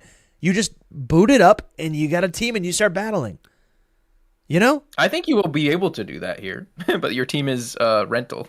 So sure, yeah. If there's rent, yeah. There is, but I don't know. But like again, the Pokemon is about customizing the things to. It's still like it's self-expression. The Pokemon you have on your team is self-expression, right? Mm-hmm. I don't know. Anyways, yeah, a bit. This was a bomb for myself to learn. And 3 hours later, I'm telling you guys now. So and now we're telling chat, but it's and we can all commiserate together. Yeah, no, I don't. But I'm not in misery from it, to be honest. I can understand how someone like yourself would be upset about it. I just I think I'm still in a camp of okay, let's wait and see. Sure, yeah. I feel like every game we've heard something that has, like, even the mainline Pokemon games, we've heard something that we've been like, oh, and then the game comes out and it's not near as bad as we thought it would be. Yeah. I think the biggest thing, though, is, like, everyone online is talking about, like, how this game is a gateway to battling, specifically VGC, and I just think that doesn't make any sense. Because, like... We can't say yes or no yet. I think we can. I think we can because like I don't think so. Because Scarlet and Violet is the second best selling Pokemon game of all time. People have that game. If they want to do competitive, they can do it. And this game has proven, or at least it's or maybe it's misleading me, but it's telling me that it's going to be just as difficult to jump into a battle and battle competitively as it is in the mainline games. So, like, I actually have more freedom in the mainline games. I actually don't think it is telling you that, though. I think, in fact, their tagline is telling you that's not the case. No. And you're getting nervous about a blurb on a website that is vague, and so we don't really fully understand the extent of how bad or how good that thing on the website is. I hear you, but I think the blurb, I think the or the tagline, most like taglines are literally for marketing. Taglines are literally supposed to sum up what they want you to think about the game. I think the blurb on the website is likely to be more accurate about how the game actually functions, right? Like, they could tell you one thing and then give you something else. That's why we all, that's why we didn't like, Game Freak when they were like, when Dexit happened, right? They said one thing, they kind of lied, they did something else, right? That's what I think we're seeing here. Yeah, I'll stand by my first point, which is still my biggest, and I think it's very important. Game's got 6 months to come out. The tagline is kind of vague. We still don't understand a ton about this game, so let's just wait and see together. Dude, and if it sucks, listen, then, we'll be let's grab our pitchforks. Listen, I'm expressing my frustration. If someone else is excited about this, that's totally fine. For sure. The thing that's just bothering me is just like I don't know. I feel like we're just making assumptions, and now we have more info, so that's what we should look at, right? Because before we didn't have any info. I do think you are making assumptions on how hard it'll be based off that info. Yeah. Listen, we'll still be covering it right here in Hidden Power, so for sure. Stay tuned. I'm more about like, why did they let Ilka do this game? It literally looks like BDSP. I know. I was thinking about that. It looks like BDSP, like a bad version of BDSP because it's not finished yet. Like, that's. Is that the world behind it? Like the world that we're going to be in? Oh, that's kind of cool. Yeah. Huh. Yeah. Yeah, that's like that island they talked region, about. 100% in Galar. Yeah, so there you go, Dusty. that is pretty world. compelling. That is pretty compelling. There you go. But you know what I'm saying? Did I bring it back? Dude, it wouldn't. How cool would it have been if they were like on the website or in this trailer, they're like, guess what? This is Pokemon Champions. To train your battles offline, you get to battle all of these Pokemon champions. And they talk, and there's new and returning champions from the mainline games, gym leaders, Elite Four members, rivals, protagonists. It's like Masters, Pokemon Masters EX, right? But like all these familiar characters. Then it's like a game. Then it's like, ooh, this is fun. That's a campaign. You know what I'm saying? Like, I don't know. Whatever. I'm like, if any of that's there, this was the first trailer. They didn't tell us anything. May I read off some things that I found about champions that I think is kind of neat? Yeah. Sure. Okay, so first off, there's a little blurb on the website that talks about in the private battles. It says something about like to the effect of pick a stadium, which does imply that we will be able to choose different stadiums to at least battle against our friends with. Maybe not for ranked, but to battle against our friends with, which I think is a really exciting thing there. I know it's something I personally was really wanting from this. Then we mentioned this earlier in our video where we were covering it, but I want to mention it again because it's very big in my opinion. And that is that when Gardevoir is facing off against Hydreigon, it says that Moonblast is extremely effective against Hydreigon because it's not just super effective. It's super effective. It's 2 times effective. It's 4 times effective because Fairy beats both the Dragon and the Dark that Hydreigon has. That's a fun. I think that's really cool. It's a fun detail. Yeah. To me that that's such a little thing that like has been around since maybe Generation 2 with like 4 times effectiveness. So it's nice to see a little confirmation. Yeah, that's like it's a nice little thing. Yeah. I will say. Oh, you have more? No, but if you've got something to say on this, okay, you can finish with the positive things, and then I'll. Okay. No. I said enough negativity. You guys both have to be positive now. Then I don't know. This isn't necessarily positive as much as it is kind of interesting. I have not done the math on this myself, but my good friend Scoot Easy has reached out to me to tell me that I know we were trying to get him on the show. There's an extra EV on Gardevoir, implying that there might have been an actual change to IVs and EVs this time around. Sure. But again, I like that's not enough. Like everything you're saying is great for VGC players. But I'm like, when we talk about this game as a gateway for Soul, as like a casual who doesn't play competitive. It doesn't take that much time. If it takes too much time, I can't play it. You're right. Sure. Yeah, that's my only point. I also can't spend a bunch of money. I'm also Listen, I'm also a casual. Like I stopped playing competitive because my buddy's always min-maxing his teams, and he's like, let's battle, and I'm like, listen, you keep a record. It scares me to ruin my good record that was established in 2018.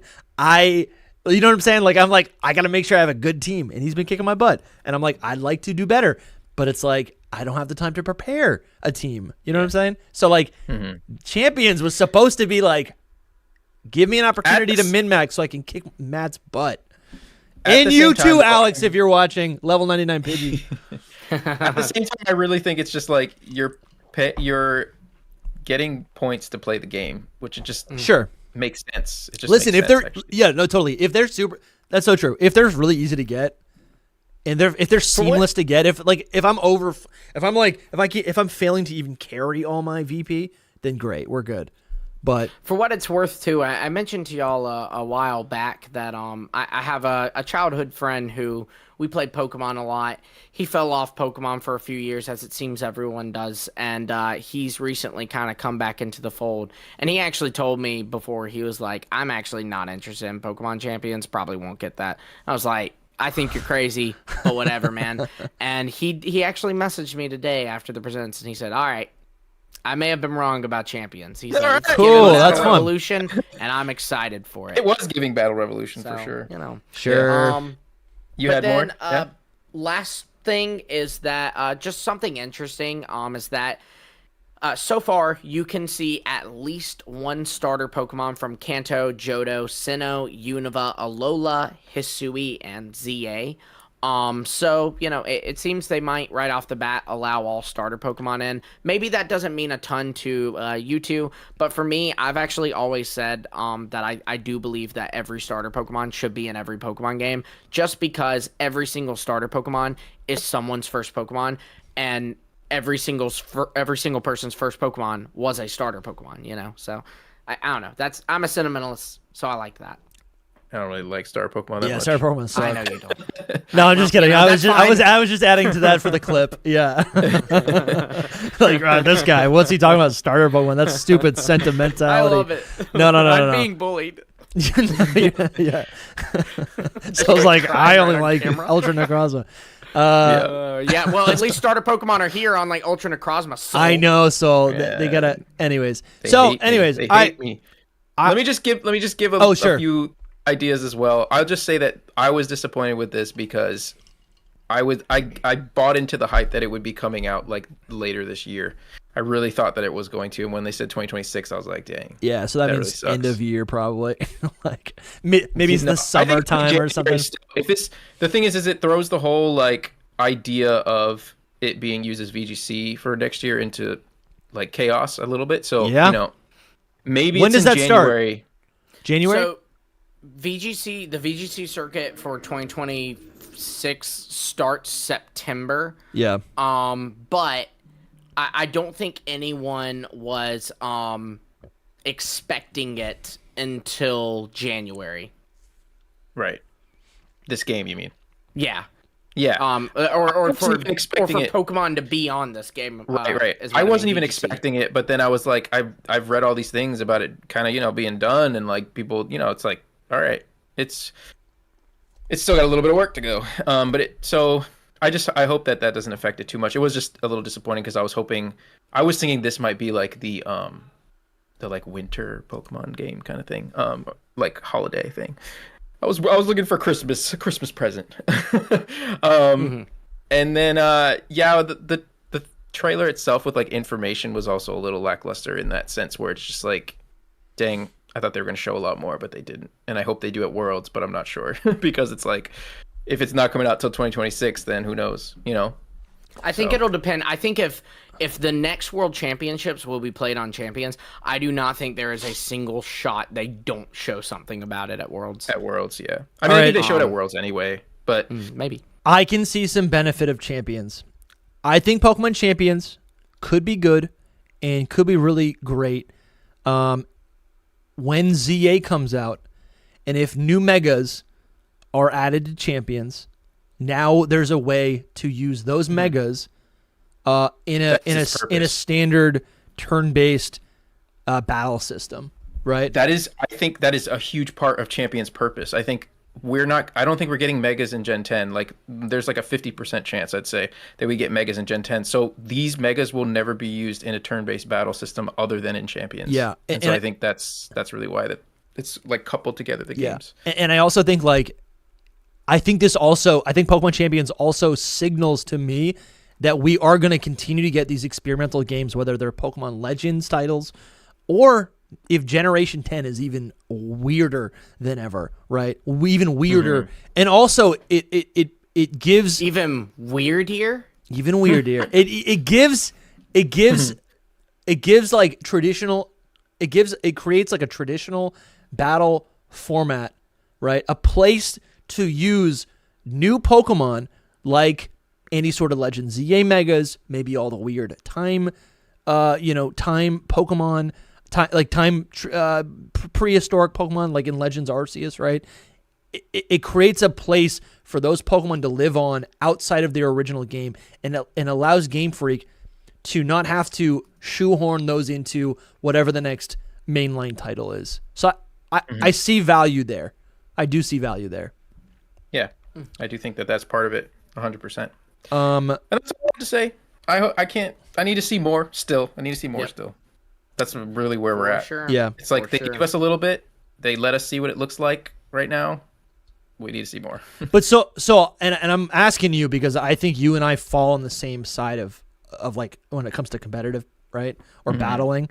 Like do like I don't know, like how does that make you feel? Like where are you kind of sitting with it where it comes down to like with champions, if you have to still spend your time and resources to min-max your Pokemon, like, I don't know, like, what does that make you think of? Like, are you less excited? I don't mind it because I'm not paying for it.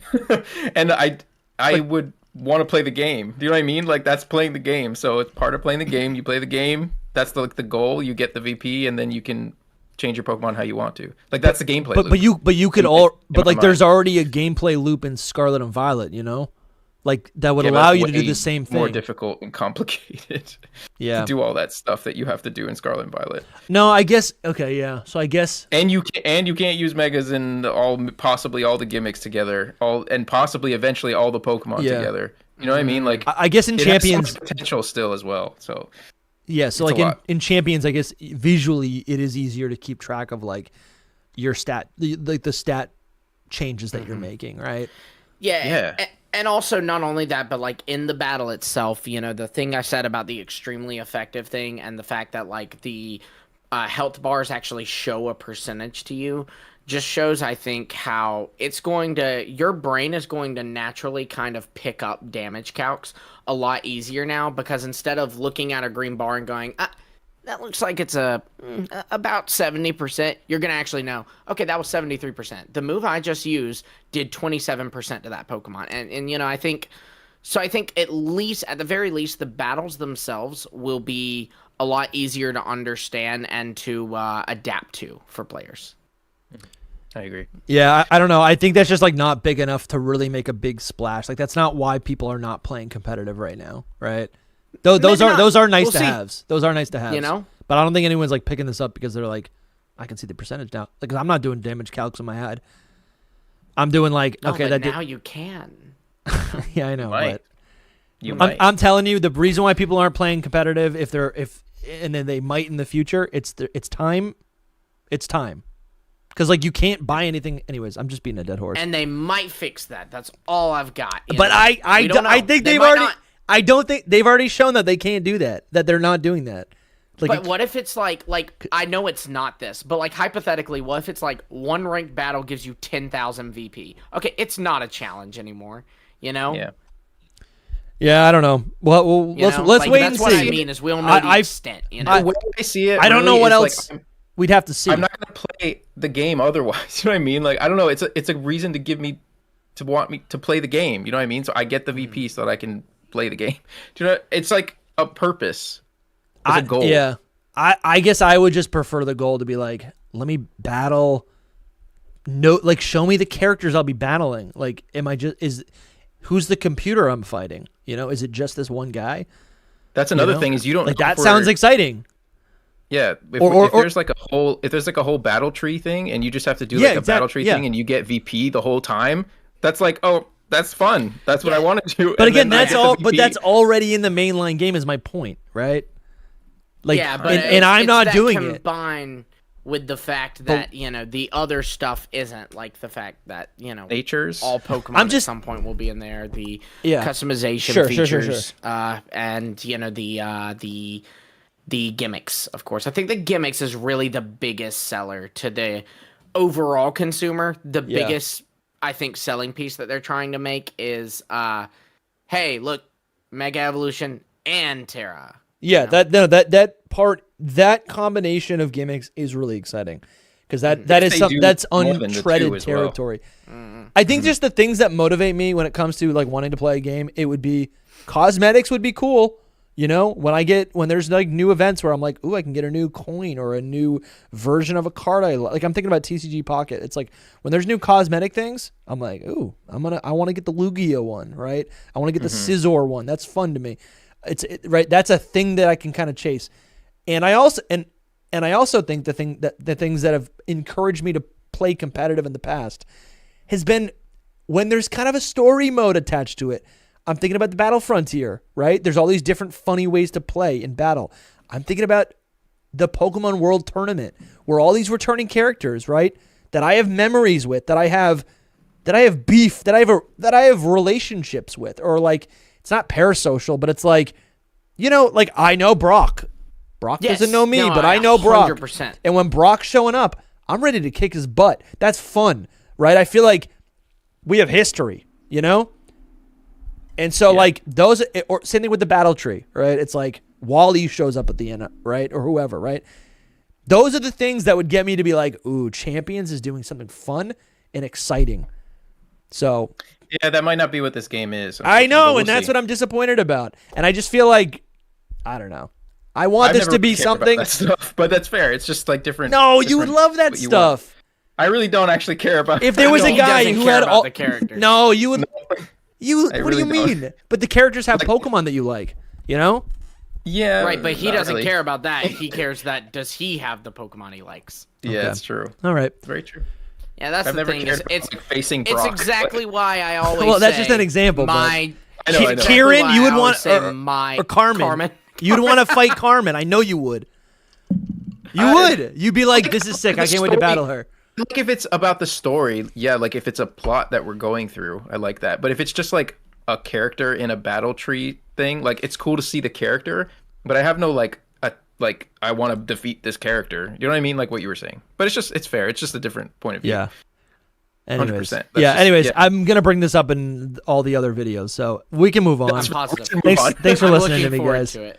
Yeah, I just we're gonna talk a lot about this stuff. I guess I just feel a little vindicated. Like I'm like I was. Anyways, whatever. I got a lot of mean comments on that video when I decided to have an opinion different than you guys.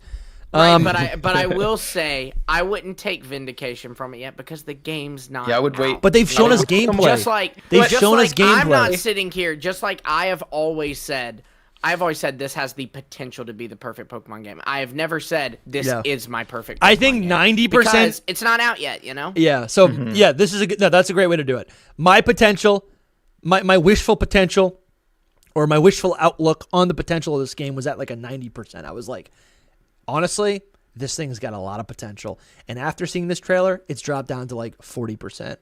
Or like. That's fair. Okay. I mean, or 30%. Sure. You know, I'm like. Yeah. This thing's got to do a lot to get a passing grade at this point, you know? Just because I need to pay to change my IVs. I thought that was a lock-in. I'm like, okay, maybe I'll pay for the Pokemon. Once I get the Pokemon, I can play around with it as much as I want, you know? Anyways. Never, ever assumed that this was going to be like a showdown 1-to-1. Like, I never thought that they were going to just let us do it, like, however we wanted to. Never, ever did I think that, because it just is, it's too easy. They would have made it years ago if they were going to do it. But like, then what's the point of the game? But then what's the point of the game? What is the point of the game then? Because like you say it's like, but that would have been too easy for players. But I'm like, it's already difficult and not easy in the mainline game. So what's the value of this game then? I don't know. It's too easy for players. I don't know what it is. I'm freaking out. Can I take a crack at it? Yes. I think this is what I mean too by like the game's not out, so we don't know, because I'm about to speculate here, but I think there's a chance that in my perfect scenario, the point of the game is so that Game Freak can now have Pokemon Works focus on running the regulations, is setting up the regulations and the Pokemon roster and all this for VGC, while being able to just drop more and more Pokemon into that game, so that for one, we can have a game one day where we can battle with any Pokemon we want. And for two, any gimmick we want. And then for three, it allows Game Freak to, instead of focusing on, oh god, guys, people are livid with us that our Gen 10 game also won't have all the Pokemon in it. They're like, it's whatever, it's fine. They've got that in Champions. Let's focus on a great story. Awesome. Yeah. Let's focus on an amazing region. Let's focus on a game where the map doesn't run at 4 frames per second unless Nintendo gives us a new console in 3 years, and you don't fall through the map every time you try to leave Mesa Goza. Yeah, so that's cool. That's cool. Everything that he said though is speculation, and if it doesn't happen, Dusty, then we will definitely admit, and Let's you will go. definitely get vindication at that point, because that would really suck if none of that happens. I want this to be good. I don't think that is going, like, I don't, like, it still will be an amazing game to me if even that doesn't happen. My criteria for what it has to be an amazing game is smaller than, you know, I think y'all's, which is fair because we're all different people who have different priorities. Yeah. I love VGC. I don't mind putting in the work for it, and I think it's super valid that y'all do mind putting in the work for it. Yeah, I don't mind like too the much time, because you got to put some into it to like get some out. Yeah. Sure, but the extent is ridiculous. I just have hope because Pokemon has in every single game taken strides to make it less ridiculous. They have. I mean, absolutely. Look, you know, Scarlet and Violet, it's still, I'm not going to tell you it's not time consuming, but Scarlet and Violet in comparison to, you know, X and Y, it's a freaking dream come true, you know? And so I do think they're going to work their way to, and that's the thing is, since this game would hypothetically be a living game that they can update as they please, they can, just like how TCG Pocket went, you know what, our trade requirements were absurd. Yeah. Let's change that. They can go, yeah, you know what, guys, this is too hard. But that's like a 1 in a million shot. Like, I'm like, based on what they've already shown me, I'm not like we never got a Scarlet and Violet patch until the Switch 2 came out. You know, like we all thought they were gonna cave. We all thought they were gonna cave, and they never caved. That's a big part of this is like the whole, like, if they do live updates with things, like it would be really amazing if they sure, like, I guess Pokemon. I don't know how to say it. No, but, that's you know, like, actually true. If there's one that's like way overpowered, they will like go in and balance everything. Do you know what I mean? Like that would be so cool if they do that.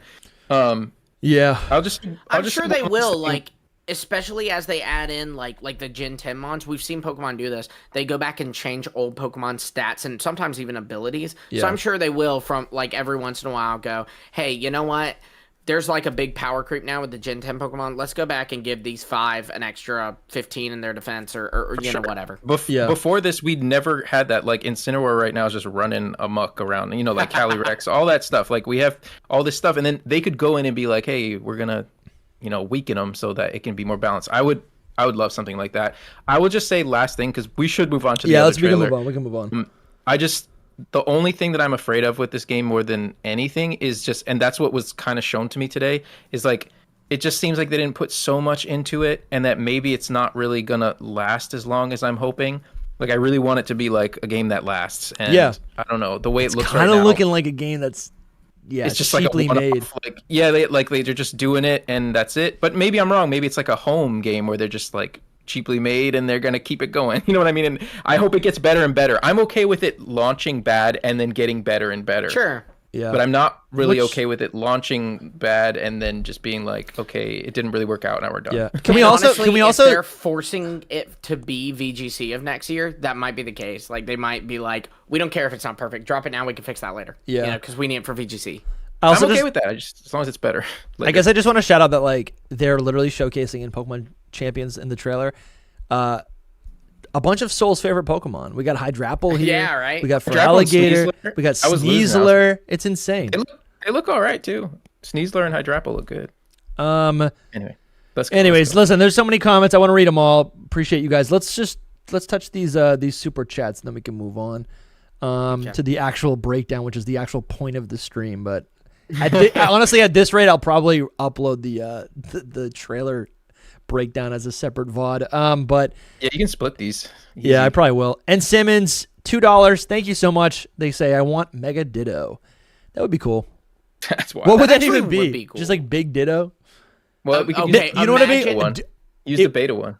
No, what it would be is Ditto gets bigger, obviously, and Ditto also changes to not pink, but like, let's say red, because it gets mad. And then it does the Gen 2 thing where when it transforms into Pikachu, for example, it still is red. It's like a red Pikachu. It's like whatever it transforms into Charizard, it's a red Charizard. You know what I'm saying? So that way the Mega, give it an ability so you can still see that's like, a Mega. Its speed stat like gets a boost when it Megas too. 100. So that it's always faster than the counterpart. That's you know? good. That's really good. That's really good. All All right. Shiny Zillimon says, think there's a pic of Mega Pyroar in MZ base 22 seconds. All right, we'll check that out. Thank you, Shiny Zillimon, for the super chat. Munching Munchlax says, I bet you guys that we will get more news or another level, another round, reveal on the alleged Nintendo Direct next week. Oh, that's true. Yeah, that's crazy if we get anything. I hope so.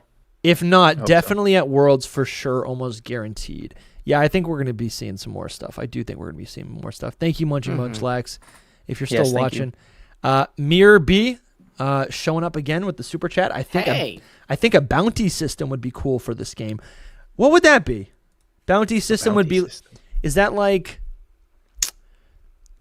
I don't know what that is. I'm not familiar with the term. Yeah, I'm not sure. Let me look it up.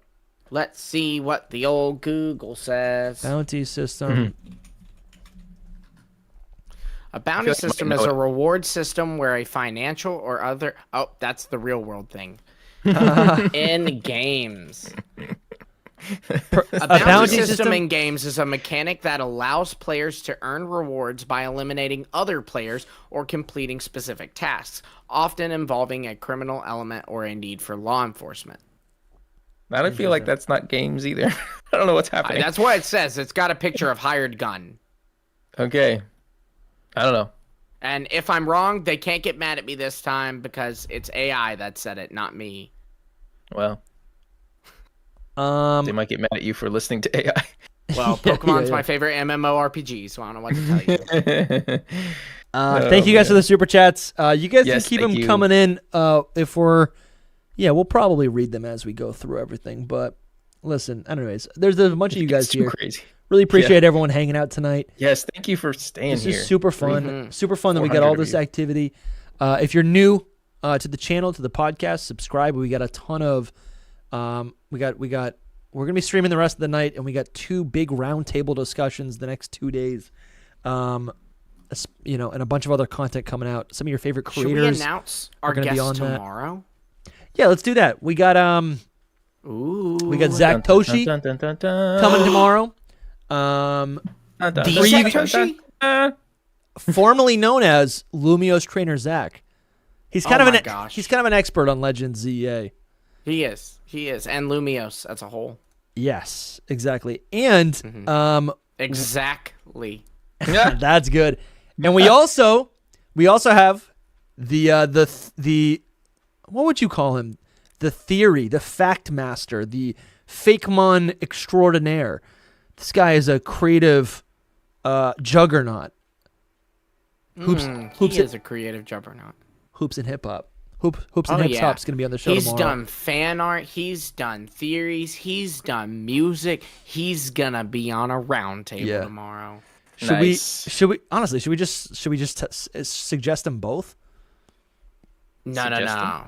Tomorrow we then reveal the next one. Yeah, that makes sense. Because now they have to. Now they're like, oh, well, maybe I wasn't interested, but I gotta know who the next pair is, so they gotta show up. They're definitely interested. They're interested because it's Hoops and Zach, Munching Munchlax, we read your super chat. I bet you guys that there's gonna be another reveal in the direct next week. Hope that happens. Maybe they just left a comment asking if we read it. Ball guy hit us with another super chat and says you'll see this in a frame of the ZA trailer, but Rogue Mega Tyranitar's chest eyes glow pink. I think it's a really neat detail. That's cool. Yeah. Ooh. Yeah, we gotta check that out. And then Mir B hit us with another super chat and says, example, Wolf Glick is on a streak. Beat him and more VP for you. Yeah, that'd be cool. So in Champions, basically. I see, yes. You get to... That's cool. That's actually fun. A really fun idea. Now you're maintaining your... If you take out whoever the top player in ranked is right now, first person to take him out, you get, 40,000 VP or whatever. Yeah, I like that. I like the way you think, Mirror B. That's cool. And you could also like your name and what it's a reference to. And you could also... The greatest Pokemon character of all time. And they could also do a thing where it's like, maybe you're not actually... I mean, yeah, I guess you could fight anyone in competitive. It would be kind of random. But then you could also battle people's shadows or the bots of those people, you know, for like partial credit or something, you know? Sure. Like Wolfglick could upload, or really anyone, right? There could be a Lumios post. That's not your name anymore. That doesn't Who's even that? exist. There could be a TraderLumi shadow, you know, like a not a rental, but like a shadow team, right? And you get to compete against, and then like I don't know, I feel like that's I don't know, that's cool. And then it's like it's dressed up like how he customized his character in the game. I don't know. No, I think that's neat. But anyways, For all sure. right. If Dusty beats Wolfie, I will donate 50 subs, guarantee. Nerdy Seb. That's never gonna happen. Yeah, I was about to say, Nerdy Seb, you're keeping your $50 Yeah, or yeah. 50 gifted subs or whatever it'll be. All right. Let's do this. Yeah. I just looked at that thing that ball guy said, and they do light up. It's like nipples, actually. Nice. It's like on Tyranitar's chest. The chest eyes thing that he said, like- they light up pink. Pupitar eyes like light up, but it's like it's nipples. So We'll it's get weird. to it. We'll get to it. All It's right. easy. We'll get to the nipples. All right. Also, keep your eye out at 22 seconds because there's allegedly, possibly, a Mega Pyroar in the frame, according to one of our super chats. So All right. let's do this, baby. All right. Nintendo Switch 2. We got a new trailer for Pokemon Legends ZA. Start a new story in Lumio City with Pokemon Legends ZA. We're going to go frame by frame and take a look at every single thing that we see and to see what we can find out in this trailer. Let me lower the playback speed. All right. You think that's slow? That's pretty slow.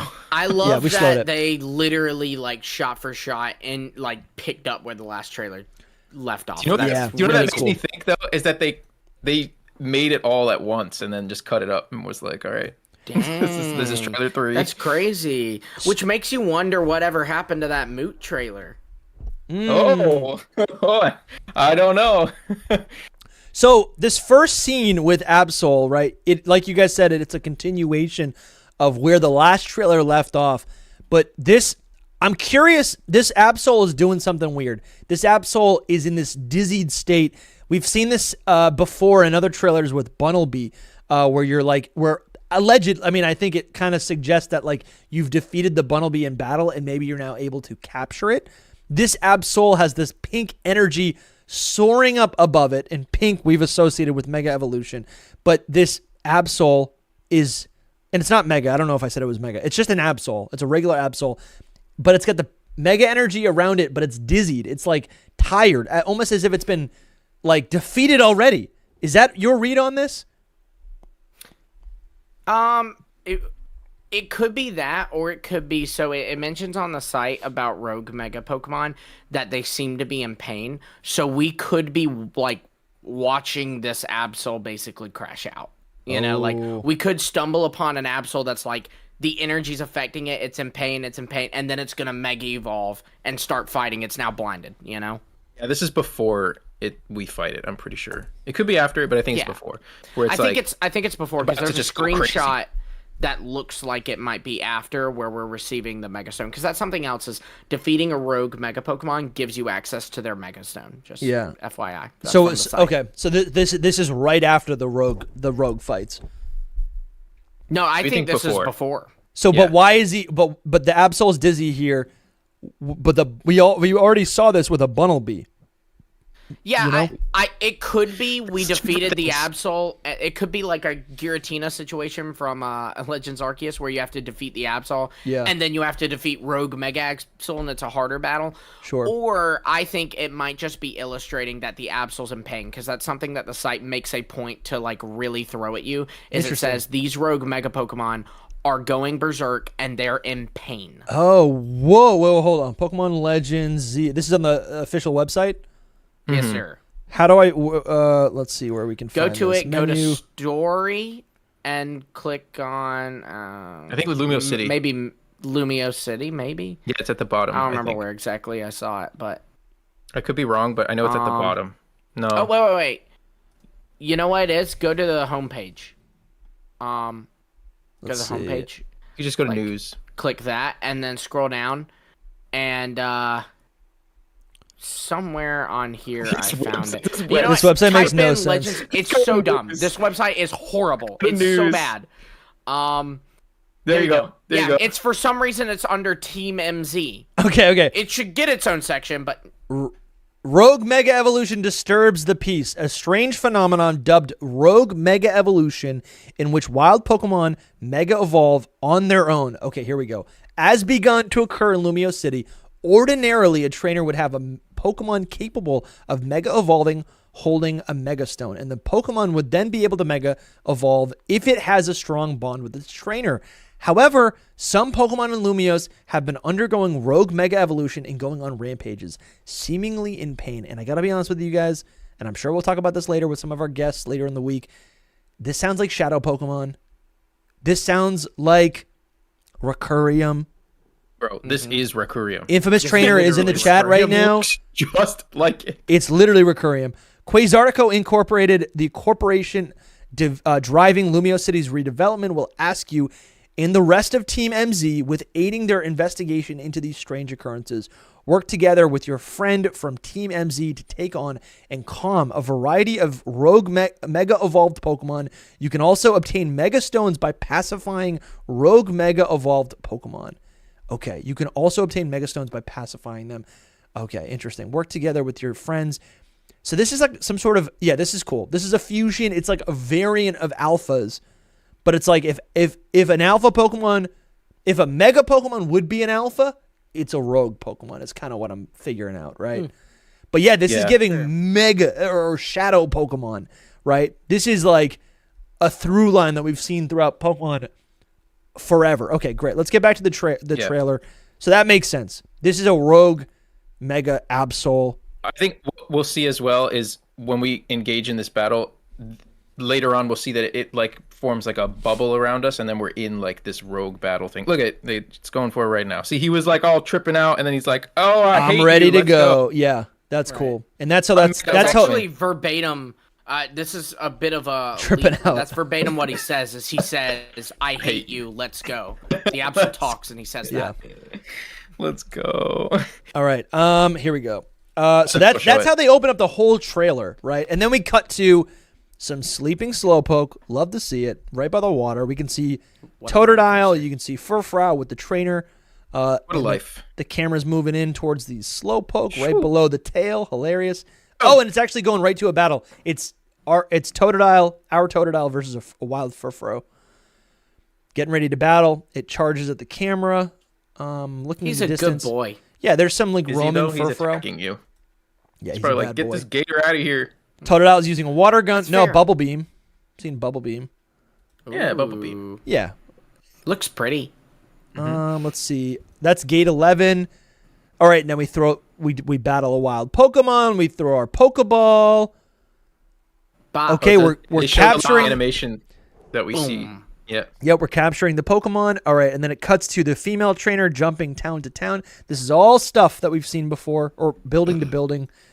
It literally looks like the same exact scene that we saw before. we talked about this earlier, but I didn't even believe it. No one was talking about this. I still think no one's talking about this. But following Pokemon are literally returning in this game in a significant way, in a way that it hasn't been since Let's Go Pikachu and Eevee, which I think is the best iteration. It does seem that way. And Let's Go Pikachu and Eevee has the best iteration of following Pokemon. Flat, like straight up. Straight up. Yeah. Agreed. Yeah. And that is coming back to this game, but in a way that's elevated, because now you don't even need to enter battle. You can just press probably the R trigger button or something, and you're in battle right away. Soul Silver, but you know. Yeah, Hard Gold, Soul Silver.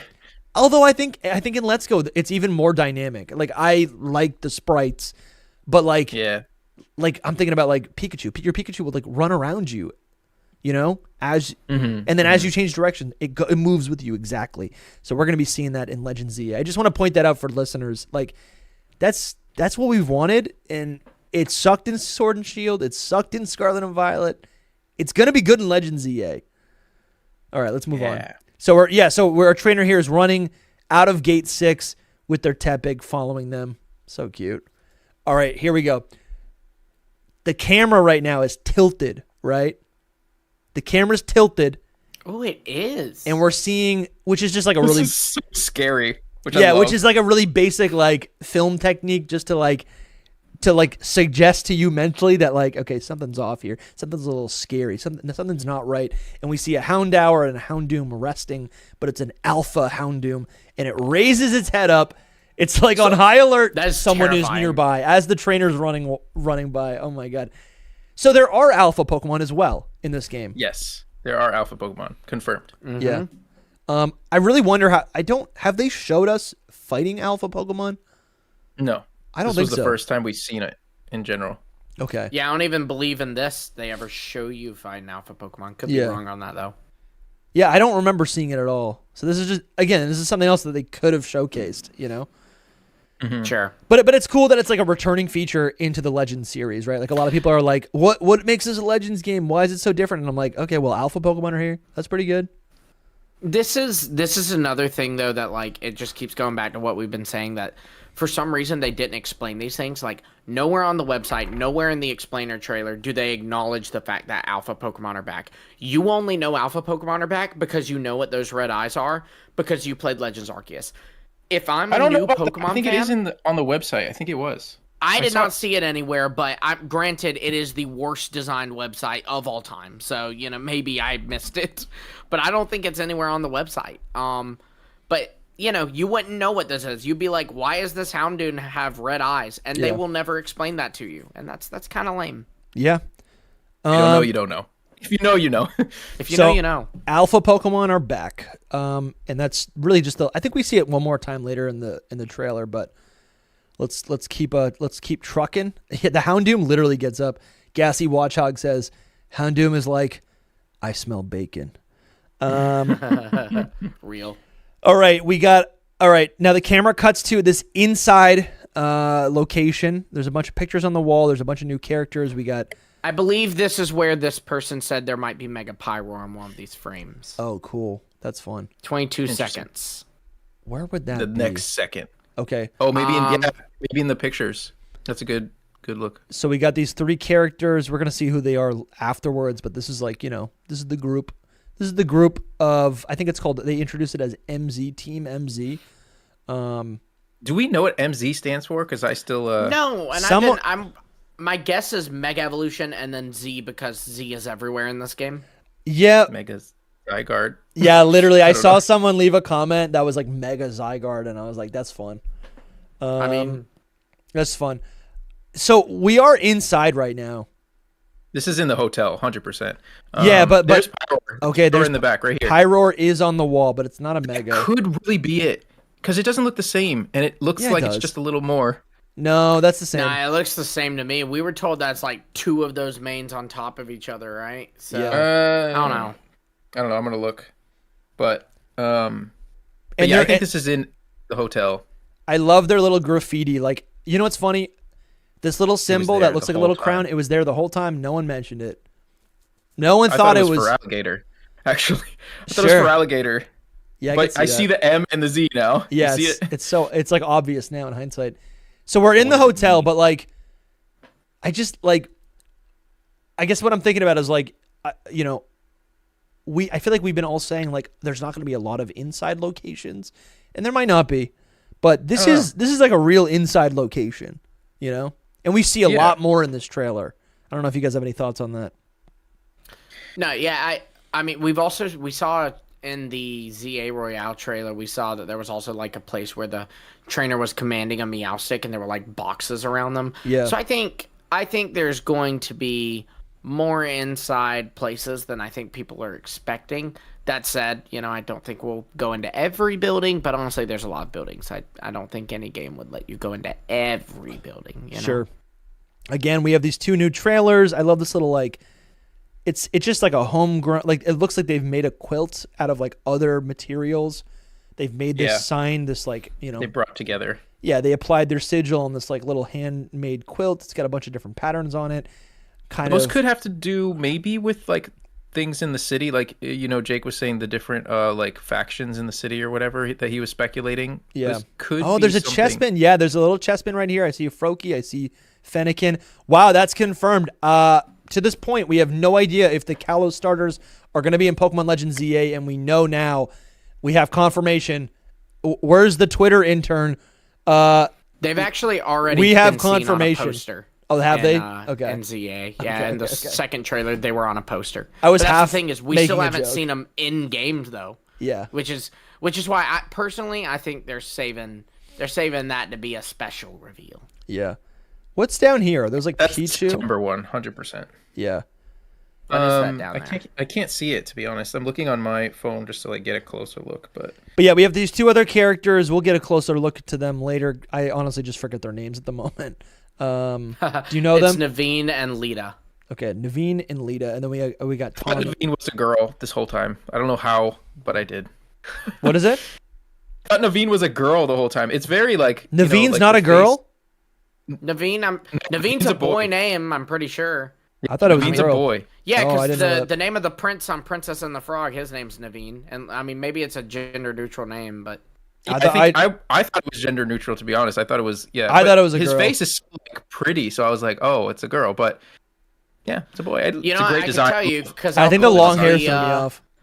I'll Yeah. pull up the website right now and I'll look at Naveen and it'll say he. It's 100%. I already looked. I think Confirmed. Oh, you did? Okay, there you go. Yeah. Confirmed. Nice. All right. Because I was surprised. That is like, oh, I new thought they were both information for girls. me. Yeah, that's new. Yeah. Um, Still a great design. I love it. yeah, really cool designs. All right, we'll get to them in a sec when we get to pull them up. But yeah, we got new characters. And then all right, let's keep moving. Yeah, they're all kind of doing their like showing off their personality. Okay, Lita starts talking. I hereby declare this strategy meeting open, and everyone's sitting down with the protagonist. There's some more pictures on the wall that you can't quite make out, but like, oh, they got actually interesting. They do have a map of Lumio City on the table, and each section of the map is a different color. There's red, blue, yellow, maybe black, and then there's the fifth one that I can't really make out.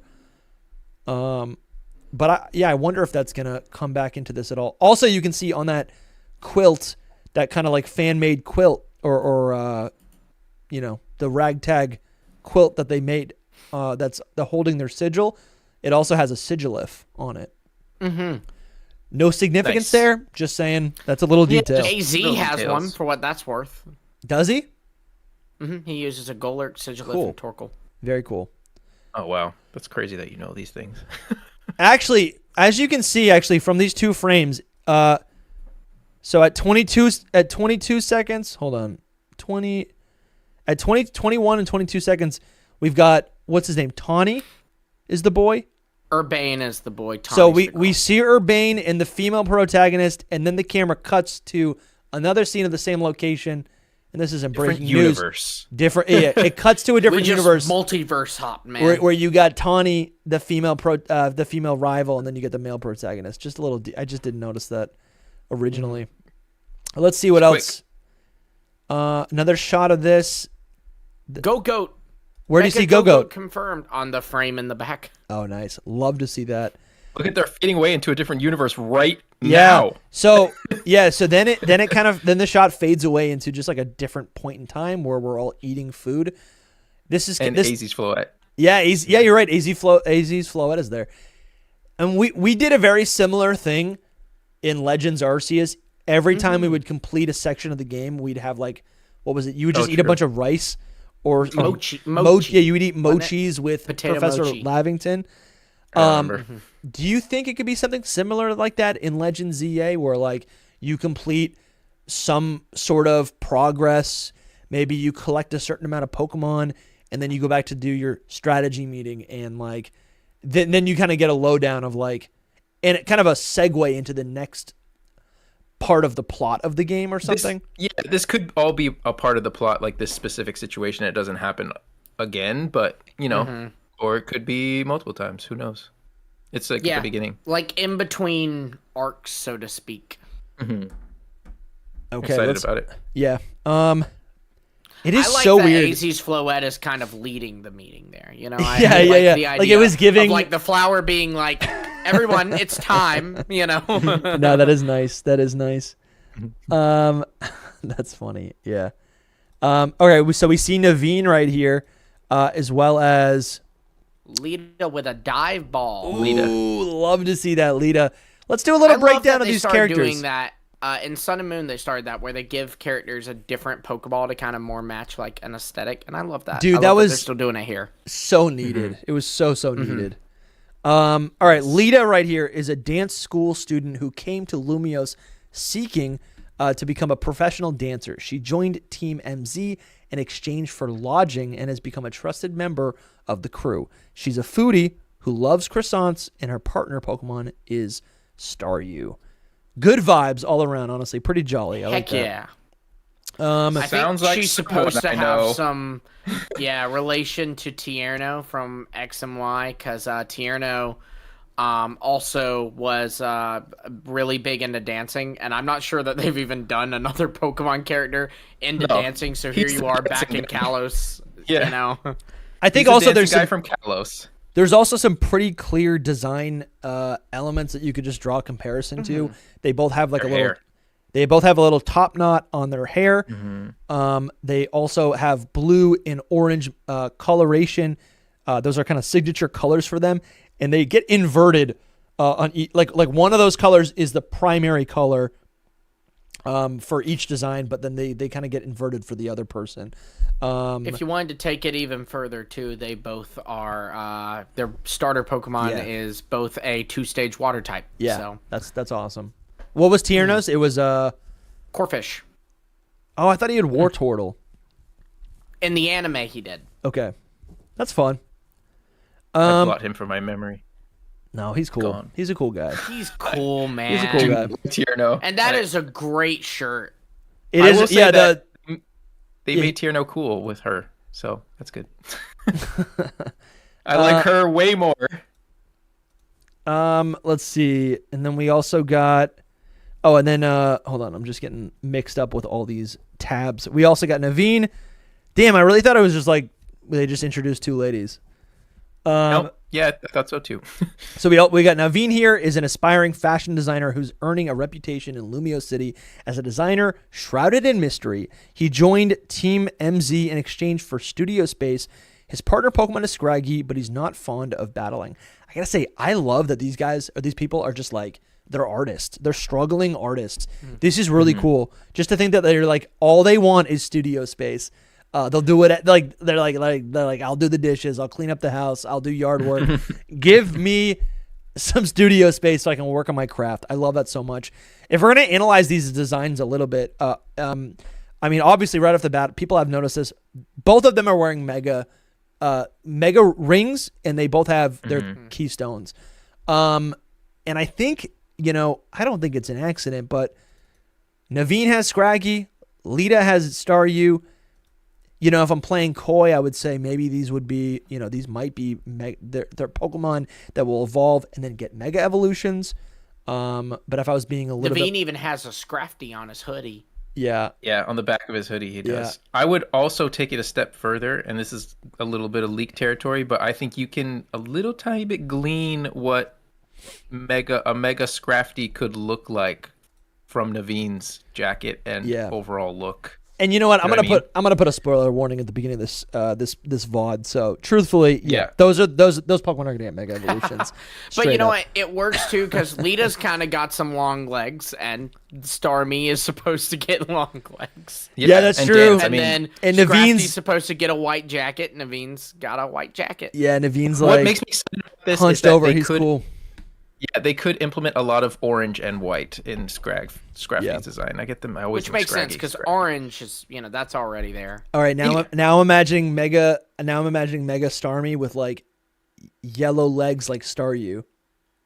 Yeah, it's not as translated as that, I'd say, but And if you even look at her design, it's kind of like a star.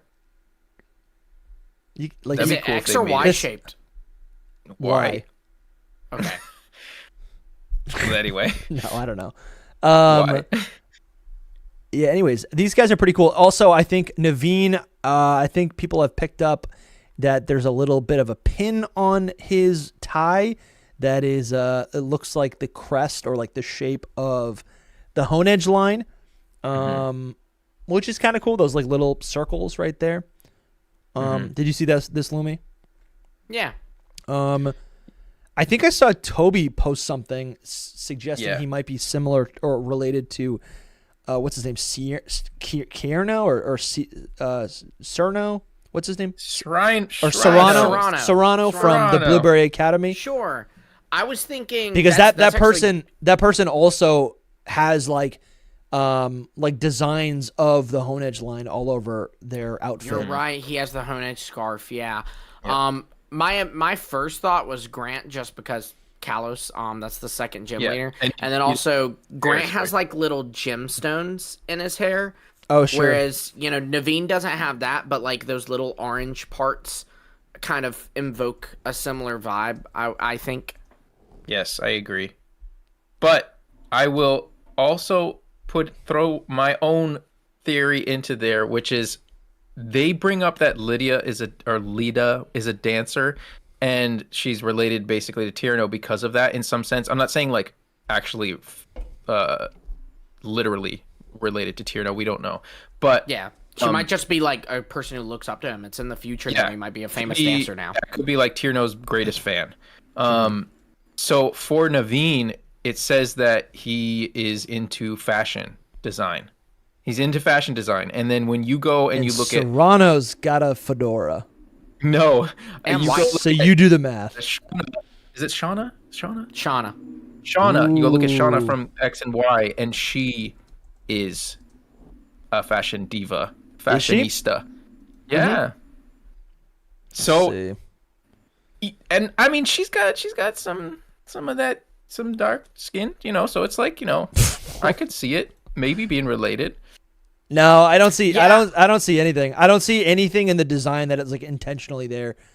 Yeah, see, that's my thing is like with Lida, it's like there's little like color schemes that are similar, and then the dancing thing. Maybe they're not even related either. Like maybe they're just like, maybe he's inspired by her. Maybe he's the one that's like, I want to be like her one day because now she's like. Yeah, this I feel like crazy... they throw in pink into his design though. You know what I mean? Yeah, they would throw pink in his design, or his hair would be in the same shape as her hair. Right. I just think it's wild that they would bring it up unless it's just meant to parallel them for some reason, just like for no reason at all. They don't even have the same eye color. I'm imagining it's supposed to parallel like a function they serve. Like my brain is thinking like admittedly I don't know what Lida would do, but with Naveen, my brain is thinking like tasks Naveen gives you could easily lead to more customization options. I don't know what that could be for Lida, but I think that kind of makes sense. And a similar way to how we learned that like doing tasks for Mabel will give us access to more TMs. I'm imagining tasks for different characters will give us different things. Because all three of these are an option in my opinion. Yeah. So it's just weird that they would do that. With that being said, I think that they're all of them together with Tawny and Urbane, like they work as the other rival that we have. What's her name? You're in X and Y, you have the group of friends. They all work as the group of friends, essentially. Where's our Trevor? Yeah, Trevor. Bro. Yes. Trevor's missing. Trevor's missing. Is he... Okay, whoa. Hear me out here. Trevor and Shauna had a kid. This is that kid. He's got the orange in his clothes like Trevor's hair. Damn, Trevor kind of almost has... purple eyes. I'm not even kidding. I don't know about that. But I gotta be honest. He's got the green shirt, like Naveen's green tie. No, guys, this is such a stretch. Listen, it is. It's such a stretch. A bit of a stretch there. I mean, actually, honestly, the colors are actually not a stretch. Orange and green. The colors work better than Shauna. Yeah, that is true. And I mean, listen, they look nothing alike. I mean, I think it's insert milkman joke here. Yeah, this is crazy. But yeah, anyways, it's just fun. My point is, I think the thing we should be looking at is that like Game Freak's going to be doing very intentional things. I said it earlier, and I thought this was like kind of well known, but you guys were impressed by it, so I'll say it again.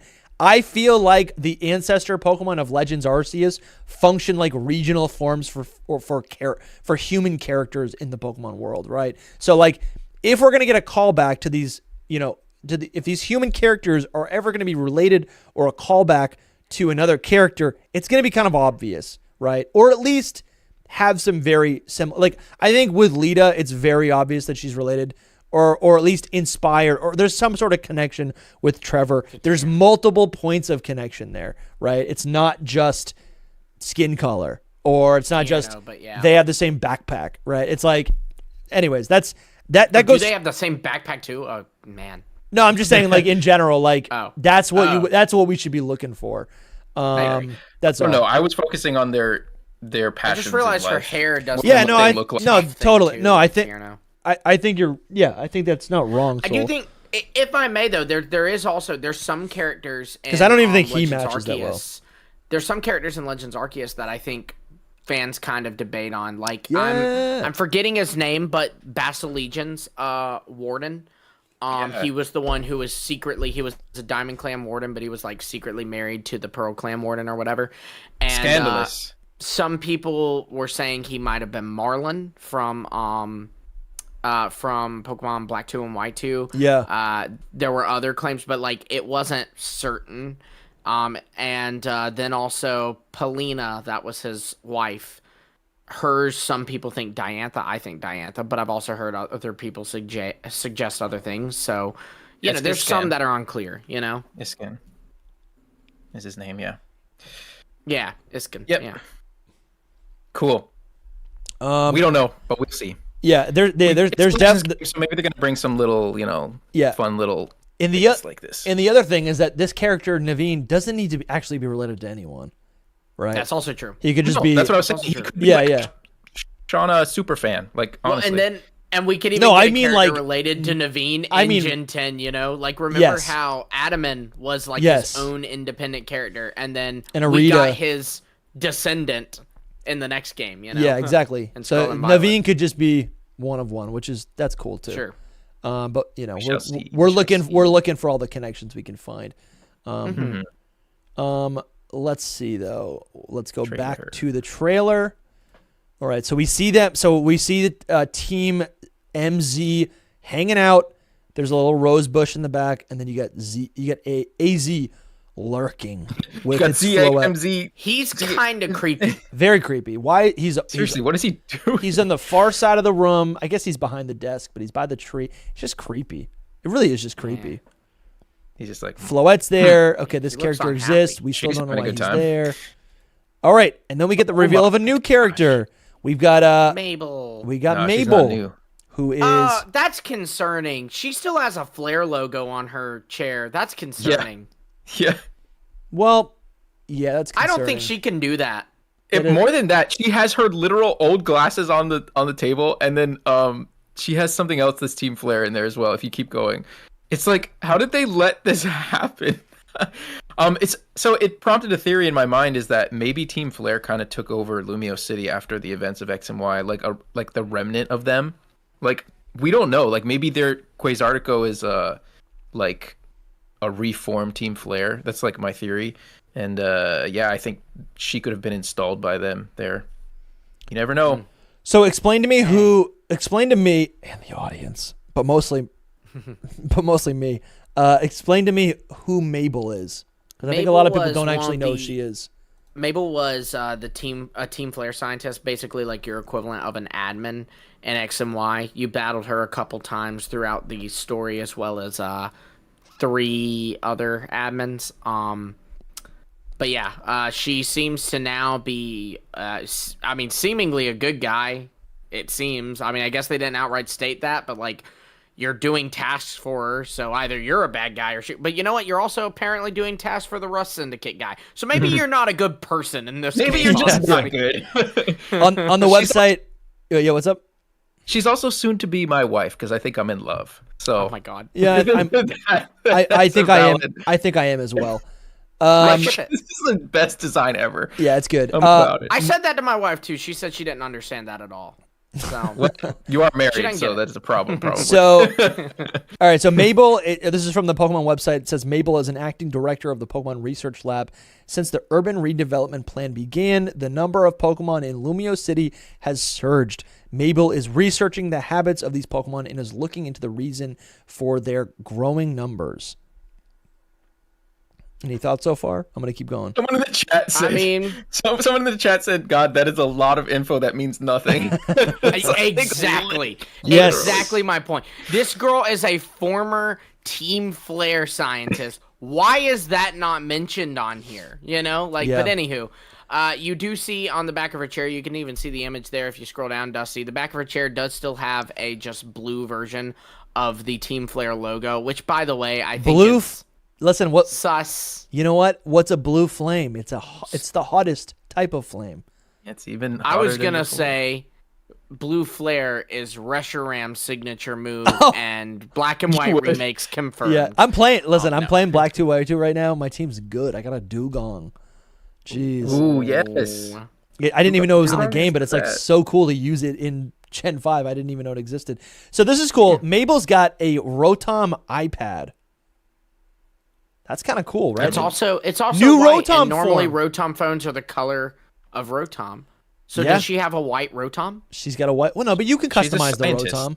She's a scientist, so you can customize the Rotom, like in Sword and Shield. You can put a case on it, and maybe that's what's happening. It might be a case. It might be a case, but it's an iPad. It's not just a phone. You know? Yeah. Tablet. She We at the also has the Pokemon keys to Company my cannot heart. legally say iPad.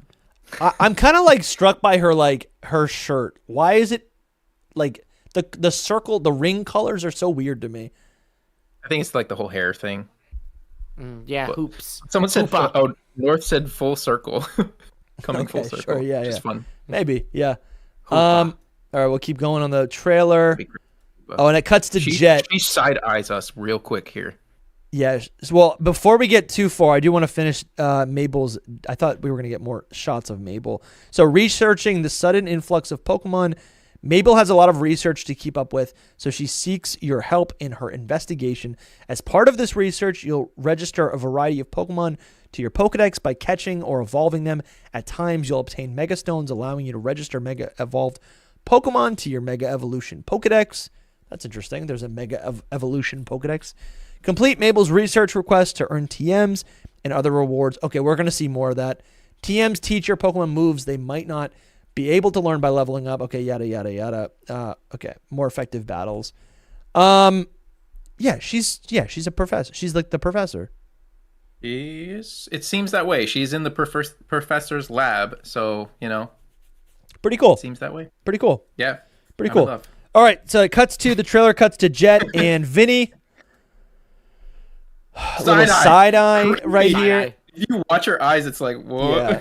Look how sassy Chikorita is here. You see that she's, I love it. Yeah. Yeah, Chikorita is like a dog, like looking all the way back. Yeah, that's nice. Well, yeah, I guess what I'm really hoping with Jet is is she evil? Because if she is, again, I just want to know some information. We said it on the live stream earlier. There's all these little pieces on the board. Can you please make some connections so I can actually understand what's happening in this game? They're just telling us this person exists. Let's move on. That's like all the info we're getting. All right. This section was kind of fun. They show us character customization. Dude, that Chikorita is going Chikorita in crazy. slow motion was so good. Yeah, and doing that little jump. Yeah, bombastic side eye, 100%. All right, let's see. Character customization, it's happening. We see the character thinking. I know tons of people are excited. There's so much details. I literally just glossed over it because it's cool, great, but it's just You didn't like the character customization in Arceus? Big thing I missed doesn't in care for Scarlet it too and much in general. I'm just not a big unless the clothes look absolutely awful. I usually pick one pair that I wear the entire game and that's it. I don't Boring. I'm not a changing clothes person. No, dude, you gotta You should change change it up. clothes and shower, Soul. In real life, Yes. that's the worst. No, I do like how expressive the character is. I think you remember back in my day in Pokemon games, they do a cutscene of the world ending, and your trainer will be standing there like, just super Like a stick happy figure. about it. Yeah. So I love that. Like she's just thinking about clothes. And she's Yeah. I liked that. Mm-hmm. I am pumped. When I first saw this trailer, right now there's three random outfits for the female protagonist, and immediately I thought these were three new characters that they were introducing. Exactly. That's how Yes. vast the character customization Yes. is in Legends EA. I'm pumped. I'm Lumi. Yeah, I'm pumped, dude. I'm pumped. I'm right there with you, man. That's exactly what I said. This is what character customization should be. Scarlet and Violet, it wasn't customization. It was skins. Look at brand new characters. This is so cool. There's so many, and I don't even know if I'm going to use all the. I mean, this is the female protagonist. I'll be using the male protagonist. I can't dress up like this, but like, damn, these pants. She's got like a fleece vest or like a track suit or like a track jacket. That's awesome, dude. That's so cool. You know what it is though for me more than anything. They didn't show much of the males. No, they didn't show any. I don't styles. think. Yeah. You know what it is for me more than anything is I like my character to be a character. You know what I mean? Instead of like an avatar of me. A lot of times, or like if it is an avatar of me, I just need it to be the avatar of me and not like 5 different avatars of me. No. If that makes sense. Yeah. I just want it to be one single character going through the game. I don't love when it's like you can completely change what the main character looks like. That's fair. So crazy. See, for me, the way I see it is this is me going through the game. I want it to look like me, and I don't want Dusty's character to look like me because Dusty's not me. Dusty's Dusty. I want Dusty's character to look like Dusty, you know? I'm Dusty. It's just how we look at the games. It's like, yeah, for sure. For me, it's like if I'm playing Zelda, like I want to play as Link the whole time, and that's it. I don't want to play as somebody else that doesn't look like, like unless it's like part of the story. I get that. I get that. Like, I can understand that. Link, I'm not going to change how Link looks. So for me, it's like the same thing. It's like this is that character, friggin' Paxton. Or if it's me, because I'm saying it's Soul, then it's Soul, and that's it. I'm not like changing into like 5 different versions of me. Epic Randomness says, Soul, that's a you thing. No, I saw it. I'm looking forward to, I like to be the character and then pick my team and then take cool pictures with my team in the overworld. It's going to be fun. It's going to be a good time. All right, so we switch now to, in this trailer, do we switch to Lumio City? It's just amazing. The male character running with a Scizor. That's so dope. We're going to the nighttime. Scizor's here using X-Scissor on a Go-Goat. Ooh. This is probably the best scene of the whole thing. Dude, that's me right now. Oh, and they're battling. Is that Zach?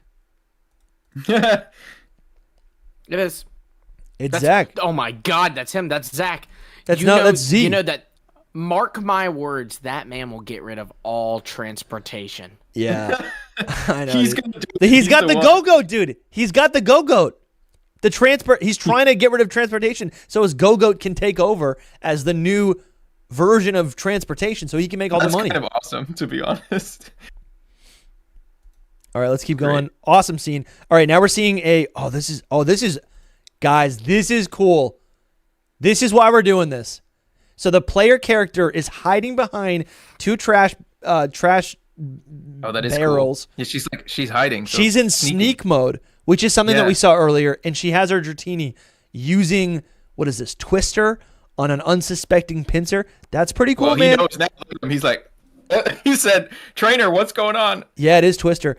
So that's cool. So there is going to be sneak in this game, sneaking, which I think we did know, but like just to see it from this perspective is cool.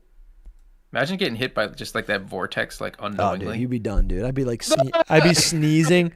All right, we got Raichu versus a goofy green Furfuru. Furfuru's using, I don't even know what that is. Uproar, Growl. Nothing much to learn there. We got Raichu being knocked out. All right, showing us. I thought he was about to go like this. Come on. Yeah, come on, more. At me. All right, here we go. Now this is the introduction of the Rust Syndicate. The female character has now evolved their Dragonair, right? Or their Dratini into Dragonair. Looking great, honestly.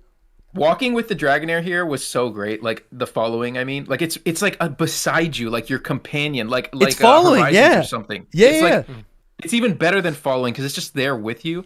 I love how they do the whole Dratini line through here, but they should have just stopped here and just left it at Dragonair. Yeah. Why are you a bad person? Look at this. It's so nice to slither in right next to her. Why do you wake up in the morning and decide I want to be a bad person today?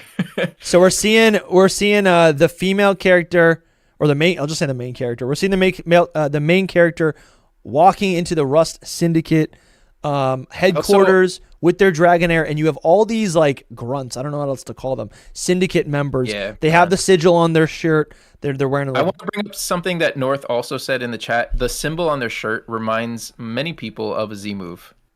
symbol. Ooh, It's that's like cool. in the crystal shape too. I didn't even the think of crystal. that. Yeah, that's cool. Ultra Necrozma confirm. Good pick. Good pick. But there's a bunch of different characters here. I guess there's two characters. Actually, They're I'm NPCs. noticing two character models with some, and then they have varying skin colors. But this is an evil team, Rust Syndicate. This is the Rust We'll see Syndicate. how evil they are. We'll see. They're definitely criminals. Yeah, they're a syndicate, but they're very proper. Dude, this Dragonite really They are does look so proper. sick. It's I so, feel respected so in here. nice. Yeah. All right, so now we've entered the boss's lair. It looks like we're getting ready to battle, and there's a bunch of trivia in here. Let me just keep playing it, and we'll get to the trivia. So this is the introduction of. Do they say his name? I don't think they coolest- do here, but his name is Corbeau. Yes, He's cool and kind of evil looking. for sure. Let me. Now let's read a lot of nothing about him. Yeah, I might not read the whole thing. Actually, there's really not that much. Okay. Didn't we read it already? We read it already earlier. I think we did. Yes. Not during the VOD. Oh, true. So this is Corbeau, the boss of the Rust Syndicate. One powerful Pokemon trainer you'll face in the promotion match is the intimidating Corbeau. While he may be participating as an individual competitor in the ZA Royale, he also leads the menacing Rust Syndicate. Corbeau specializes in poison types during battle, and he seems to be up to his own business in Lumio City. There are many powerful opponents waiting you in the Royale, and we see him here with an Arbok. He's got a mega or a keystone on his like little pin patch on his chest on his suit. But this character is really cool. He's definitely, honestly, everyone in this city is fashionable. It's Paris after all. Yeah, it's Loved like it. After Paris, yeah. I love to see the Steelix in the background. There's a giant Steelix mural in his headquarters, which is really fun. I have to say that I like all of the character designs in this game. Like they're just all so good. They're all pretty dang solid. I ain't seen one that I'm not like. Yeah, I don't think is a great. I think the one I care the least about is probably Jets is the most boring. You know. What I but mean? she's 'Cause like an old lady. She's just an old She's an rich old lady. lady. You know. Yeah, But it's still decent. I agree. Yeah, with you. no, it's still a good design. It's just not. It's not like versus like Vinny next year. He's got the like thing going on. You know, you can pick him out in a crowd. You know. Yeah. Yeah, so he's using an Arbok, and we're talking spoilers, so that's kind of weird that he doesn't have a Mega, but I think we're all kind of predicting he's probably going to have a Scolipede. Many people think it's going to be Arbok, but you would assume, but You would assume it. You really it's would. misdirect, I'm pretty sure. Which, Maybe, by the way, maybe it's Victory is- Bell. Honestly, though, that's evil, man. Because like Arbok deserves something. Yeah, seriously. You know, like this was cruel. So what do you guys make of this thing being called the Rust Syndicate? Rust, right? He's a poison type specialist, but throughout his headquarters, he's got all these steel murals, these steel statues, right? There's metal symbolism all over this headquarters. And I think also when I think about Rust, and their sigil is like this dripping poison off of these, really structured and rigid formations. I'm kind of imagining like what is crime, right? Or what is rebellion? What is crime? What is rebellion, right? What is crime? No, I'm being serious. Like what is rebellion? It's the corrosion of some sort of foundation, right? Or some sort of system. So Rust is literally eating at.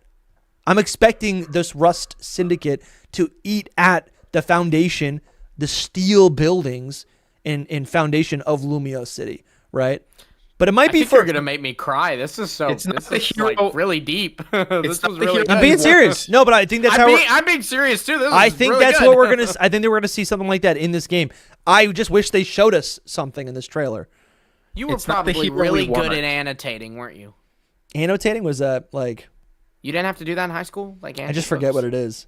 All right, it's like it's when you would look at the books and you'd have to find the things like, oh, the table here symbolizes Yes. the main character's love for That's kind of like what I went to college for. It was like read this Okay. thing and make something up about it. It was like That's read. what I'm saying. I bet watch you're this. good at Watch annotating. this movie and like be like, what's the symbolism here? Yeah. Yeah. that was Interesting. fun. Yeah, that's why I make stuff. That's why I make stuff up anywhere I That's look. a good shout. In the comments by Seeds, could also be Dragalge. Yeah, it could be Dragalge. That's cool. But I don't know. Do you guys make anything of this? If this guy is so poison type, why does he have steel stuff in his area? You know, is it just for that contrast? I think because maybe we're in a city vibes. My theory could be because, for one, it could be like a thing of, like corrosion. Even steel types aren't, like literally steel types are not immune to the ability corrosion, Yeah. They're even rust is essentially that too, But also maybe, if you wanted to get really theorizing here, maybe he's not fully in charge, but a steel type guy is. And then also maybe it's Jet.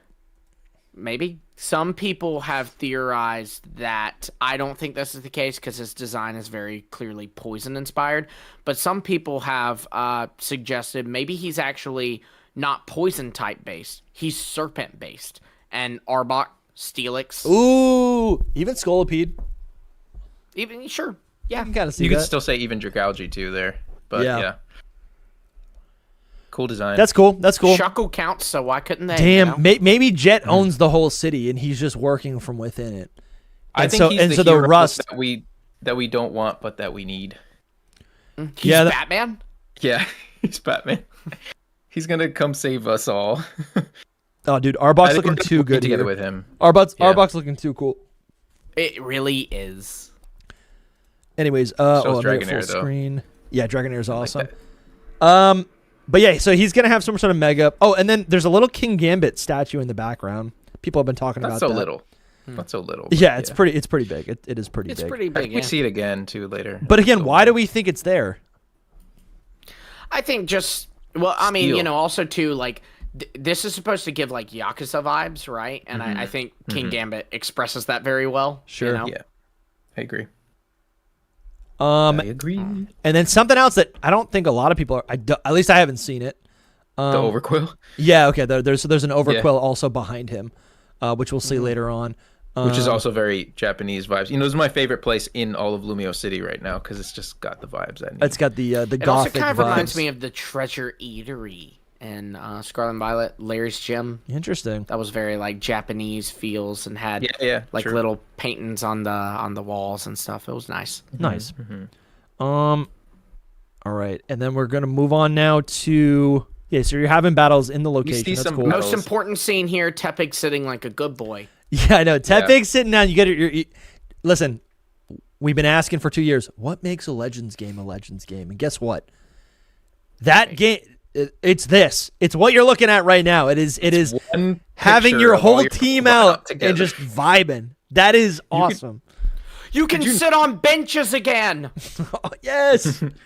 This seems pretty good though. This seems pretty great. Can't sleep on them. Yeah, you can't sleep on the benches. They did do the Tepig sitting is life. Yeah.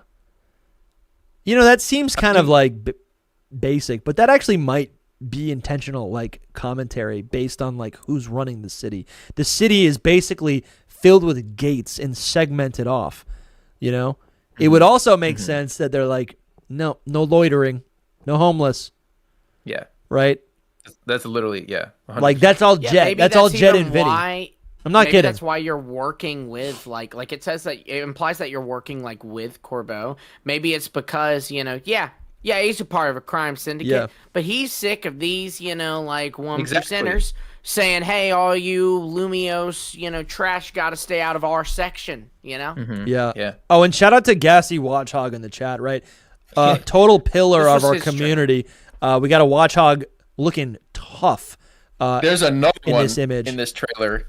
Even more tough later on. Oh yeah, so. Alpha. Yeah, Alpha Watchhog. We get another vibe. We get another vibey image right here with the whole team. You got Pidgeotto and Scizor. Meowstic napping on the job. Yep, dude. There's a Furfrou. I hope they don't all just fall asleep constantly, like in the other games. Yeah, that was how it was in Arceus. In Scarlet and Violet, they were just like, that's there's a reveal now here of another trainer, or another new person. It's Emma, who personally I don't even know that much about. Lumi's talked about them. Yeah. I'm like, she who is it? she was a homeless girl at the end of X and Y who Looker had kind of taken under his wing and was kind of like keeping as an assistant. Turns out she was being manipulated by Team Flare, and it ultimately ended up with Zerosic having a change of heart. That was a Team Flare, like pretty much the leader of Neo Team Flare, if you will. Okay. And he ended up gifting her a suit that basically gives her superpowers, and he also gifted her a bunch of his Pokemon, including his ace Malamar. She's still wearing the suit.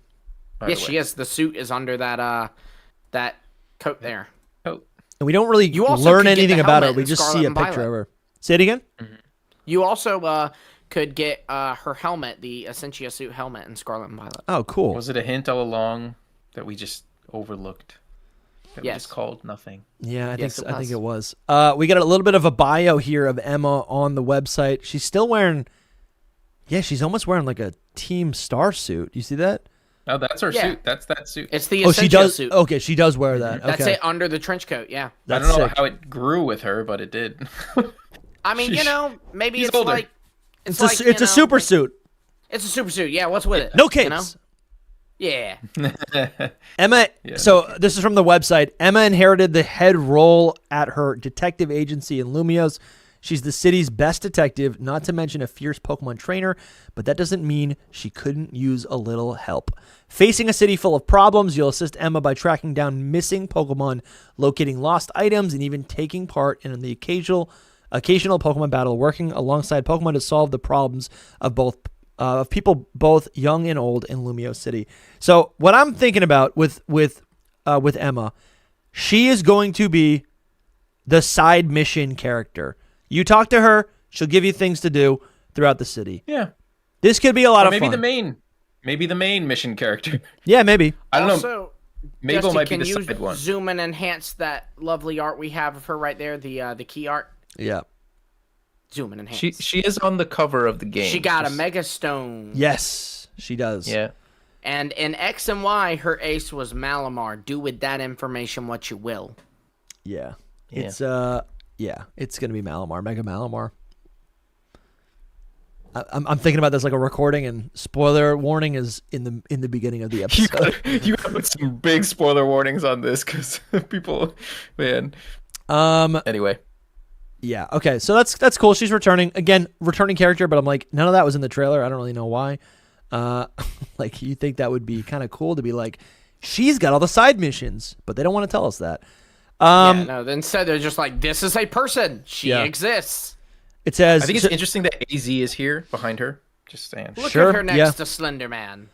Emma's got some dialogue here. She says, but lately there have been incidents in Lumios where wild Pokemon that don't have a trainer, let's see if it continues, are suddenly mega evolving on their own. And that's what we read about in the beginning of the Looks episode. very sad there too. Yeah, it probably is sad. They're like pained, right? They're like, they're enraged by something. We don't know what. Oh, and here it is. So this is she sets that up. We go back to the beginning of the trailer, which was the Absol, but instead it's a Tyranitar. Tyranitar has that pink aura around it. And then the camera zooms all the way into Tyranitar and transitions us into this. And this is kind of weird. Tyranitar mega evolves. And then, the core of its body is glowing. That pink mega energy aura, the Recurium. And then we enter this new type of battle, which is the rogue mega Pokemon battles. So My boy crazy. Naveen about to die. So crazy. Yeah, Naveen. Oh, yeah, Out of there. Naveen. Yeah, Naveen's got Ariados. Yeah, he also has a Crocodile later. That's cool. It's cool because they mention later on that you do it like basically like a raid, like you're together with them doing this. Yeah, that's So the first what thing I that's gonna thought. be The like. raids. Yeah. I think it's really cool that it gives us a new type of battle, or a new type of way, a new way to utilize this new battle system in this game. Because there's not going to be competitive. Like, you can't do PvP, you can't battle your friends, but it is cool that you basically can battle differently against the megas. I like that. It just gives you a little bit more variety in the playthrough. But, Sure. You see how his nipples are lit up? yeah, that's one. Yeah, that's one way to look at it.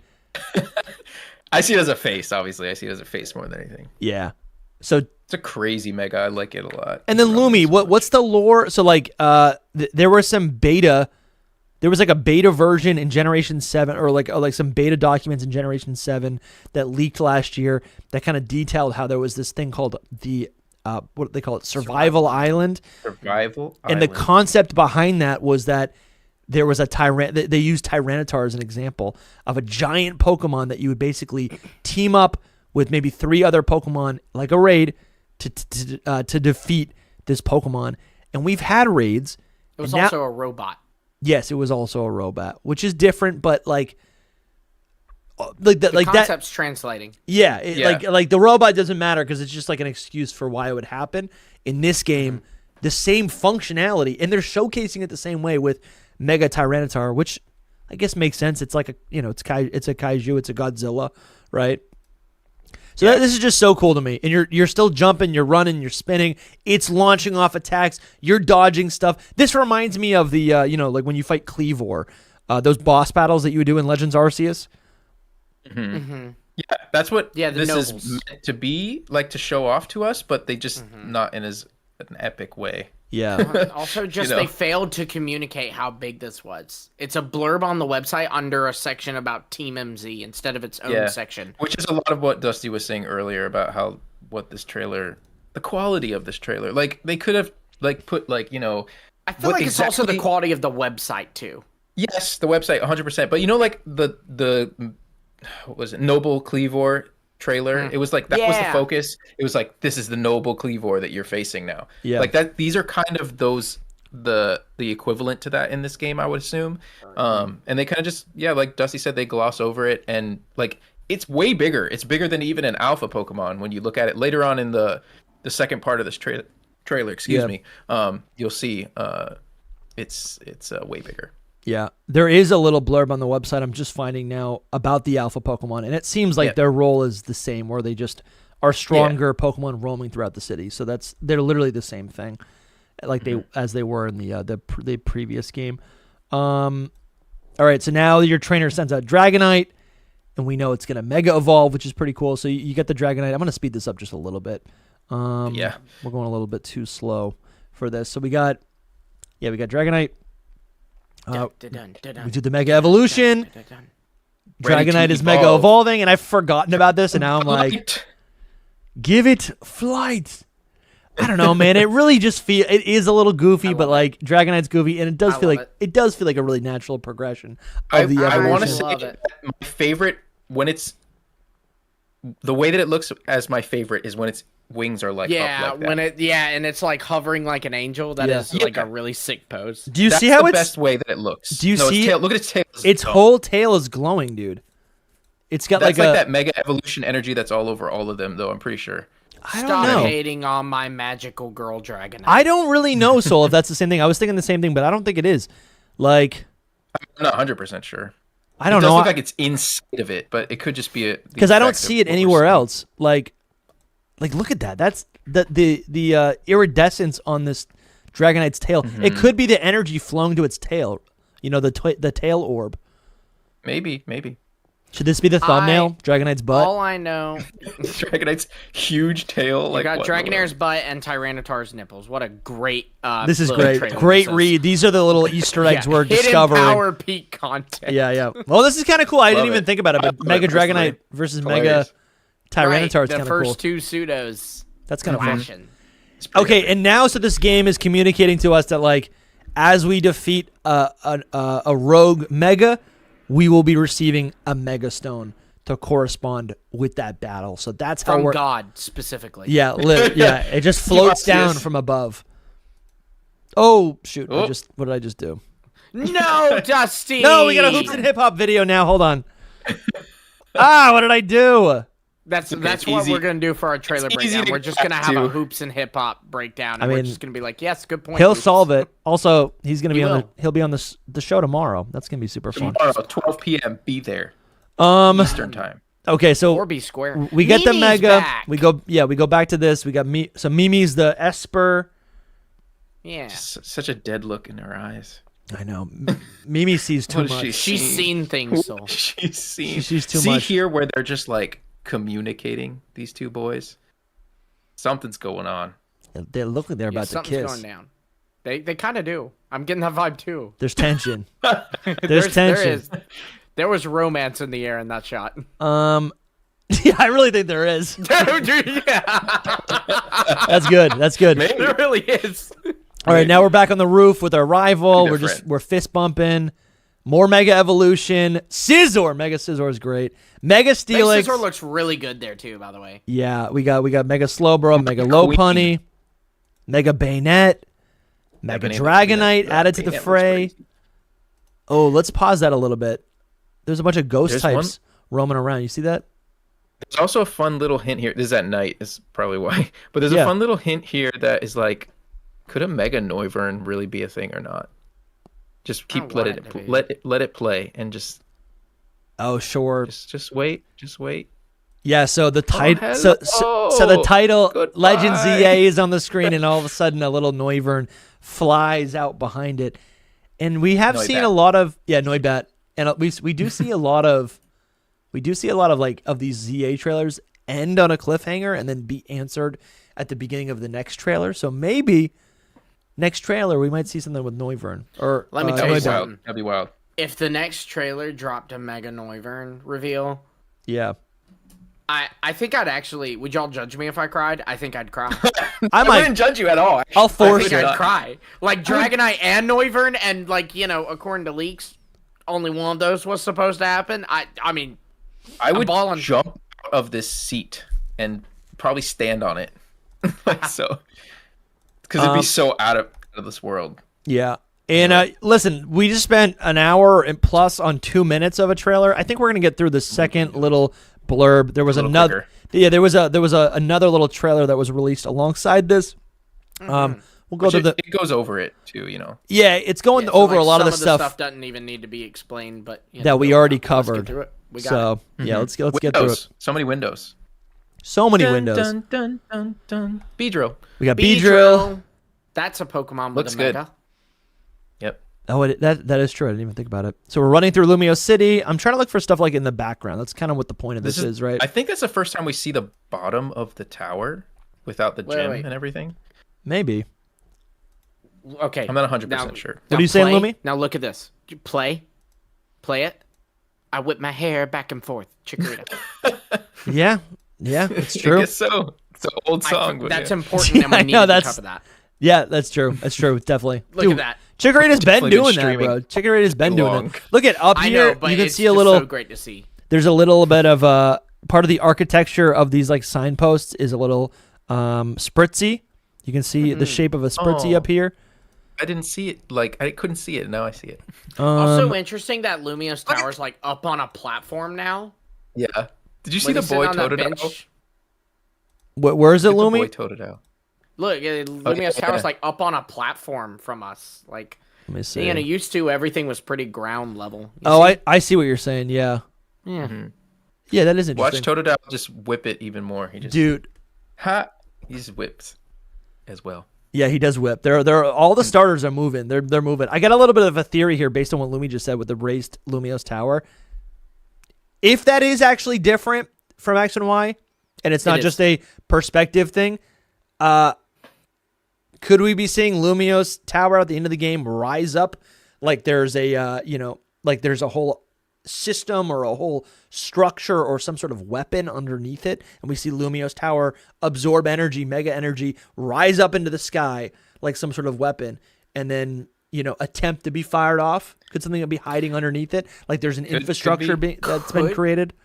Could it be? Maybe, Dusty, but I gotta tell you, if that were true, that would be no ordinary weapon. That would be the ultimate weapon. Yeah. That would make a lot of sense. That would be crazy, dude. The ultimate weepon. Yeah, interesting. Mm-hmm. Okay, all right. It would. It'd be the ultimate weapon. Oh, man, you missed it, but Koopa's fan for life was Paxton's man, I'm stuck with this thing, aren't I? About Chikorita. Where you were stopped on the screenshot, he was just I hate this. What do you mean? Why would you hate it? Chikorita's looking so cute. The way Paxton looked when you watch, he was just looking at Chikorita I hate it, but it was you passed trainer. Oh, I missed it. I missed it. Yeah, I see it. Yeah, dude. Totodile is looking fierce here with the crunch ability. Watch it. He goes, Yeah, that's cool. That's super fun. More following Pokemon. We got a Floette, Bellsprout, Badoo, Floette.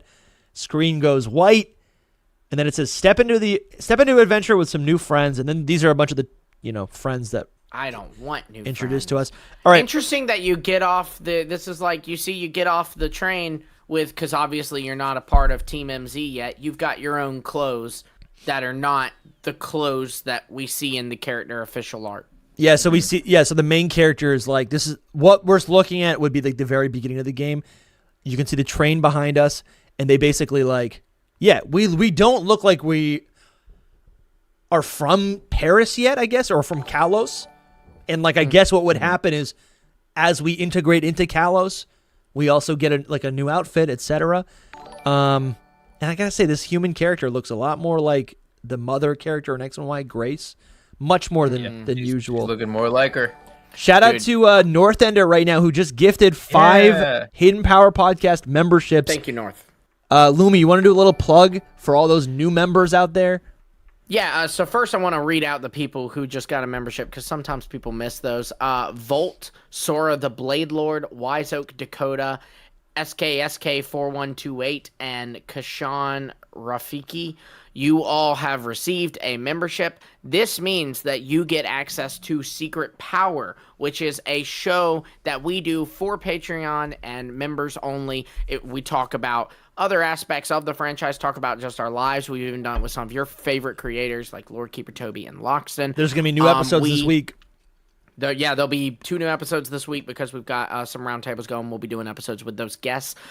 We also have in the Discord. In the Discord, you will get access to the Battle League, as well as just a community of people who also love the franchise and love the show. So it's a great time to, hang out with everybody. You get 10% off merch, which is awesome. We've got a summer sale going on right now, and you want to grab that while the grabbing's good. And then also, too, in the Discord, we occasionally do this thing that we like to call a call-in show, where we get on and you are able to call us and talk to us, and then that video is published on YouTube. So you're basically in a Hidden Power video. I mean, not basically. You are. You literally are. And we're doing our next call-in show, in fact, on Monday, July 28th at 10 a.m. Eastern Standard Time, which means all of you who were just gifted a membership, as well as anybody who joins today would have it. A membership lasts a month, so you'll be in for that call-in show. And as our lovely mod has pointed out here, Quill, there's also movie nights in the Discord. We watch Pokemon movies in the Discord, and the next one is on the 30th, which is a week from tomorrow. So next Wednesday, not tomorrow, but next Wednesday, doing a movie night. So yeah, all kinds of fun in there. Fun. There's a lot. Thank you so much, Northender. And I also hit a super chat I'll also hit a super chat that we never mentioned, but Nerdy Seb did super chat $5, and he said he said there may be a mission. It could be a mission, but it seems like 3 Trubbish are following you, and I think we're gonna see that in this trailer right now. And I believe it is a mission, because I believe it's while they're talking about the assignments that Mabel will give you. Yeah. All right. So in this trailer, going back to the trailer, it does indicate that Team MZ's objective is to protect the city of Lumios. That is, the main character and the other trainers, with our rival as well. So that is their objective. Let's see what else is in this trailer. We've really already seen this room, Yeah, I'm gonna go back to just normal speed for a second. Yeah, honestly, I'd go normal speed until it's showing something. Yeah, I just don't want to miss anything. It's like there's a lot of stuff in the background. Right now, while they're showing the characters, it's a lot of the same shots though. There's Naveen Scraggy though. That's something to note, and Lita Staryu. Dude, and them dancing. Staryu works so well with Lita. Hiya! I think it's awesome. Oh, and she's even got Staryu on her shirt. That's fun. Oh, never did notice that. All decked out. Yeah. We're meeting outside too. Let's see. Yeah. What else. So there's like different eating situations. Dude, this trailer is going like really fast now, or maybe it's just I know it's super fast actually. Like that's why I slowed it down. Yeah. Let's see. All right, there's a big door here. You'll spend your days in Lumio City with the crew. Is there a secret in there? No, I think that's just like us exiting the. Yeah, it's probably going into the city. Mm-hmm. More Lumio City and day and night. We see Abra. We see Pidgey. I'm trying to see if there's any other little details. The sewer's background. blocked off, so for those hoping to go into the sewer, that's a little sad. Yeah, that's not gonna happen. Maybe it could We don't be know. post game We don't stuff. know for sure. Yeah. There's a Snover, DLC. there's a Badoo, there's a little package guy, a little Amazon worker right there. Let's see what else. We got. Here's the Mawile. Here's Soul's Mawile. They look so cool. Yes, it looks so good right there. It's crazy. It's a simple little moment, but the chopper. Yeah. Little steel type. I love it. Soul, I mean, you're playing Emerald version right now. Did you know Mawile and Sableye were originally counterparts? I did know that. Because they are. I do love that it's chomping. Are they both available in Emerald? No, I believe so. Right? No, I think Sableye is available in Emerald. Why'd they do that? That's just what they did. Because then you got to have one of the games, Ruby version, be, have some of the rare Pokemon. Well, yeah, but like, why would if it's in? It doesn't matter. We're getting off It's topic. to incentivize people to buy multiple games so they can trade with their friends. So some Pokemon remain rare. So you got Mawile and Sableye battling here. That's kind of why I thought of that. One of the small places where we actually see battling. Yeah. Yeah, that's a good point. Oh, dude. It's weird. We knock out the Mawile. To actually get my hands on this game. Mawile registered number 133. Critical hit. I'm looking at the Surveying Wild Zone 9. Research progress 4 out of 6. So there's still research progress. Which is cool because it Like makes you Legends feel like it's still Legends Yeah. Arceus. Like, I hope that there's a good amount of that still. A Just to lot make of it feel like- similarities to Legends Arceus we're learning about in this trailer. And it's kind of fun that, like, in this next scene, Mawile is now owned by the character, and we're battling a number with the Mawile. That's fun. Right. That's like the whole point of what they were doing. You catch them in the day, and then you like train them up, and at night you like battle with them. Yeah. Essentially, that's like what she explains. Okay, I like how happy it is that it just murdered a camel. you know? I gotta be honest. Hooray! They actually did just show something that was really, really cool to me, and that's just the speed of the battle, right?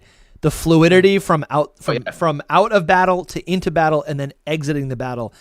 Like you use an attack, it one hit KOs the Numel. You don't have to mash A. The enemy's Pokemon returns, battle's over immediately. Like that's really cool. And then it just shows you as like leveling up. So I think actually getting through some of these battles is gonna be like a lot. It's gonna be a lot quicker than maybe what we're anticipating. I also do love that the Pokemon seem to have maybe a little animation for after defeating a Pokemon. Yeah, that is pretty cool. So here's Corbo. another scene with Corbo using Ampharos. We do see like this other guy right here, this big henchman. He looks like one of the bikers in Kanto. We see him later as well. This is what someone was talking about. He seems like the steel type user. So we'll see. Yeah.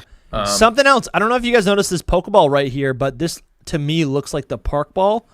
I want to say it's the Sinnoh games, like when you transfer Pokemon from Generation 3 to Generation 4. Sure.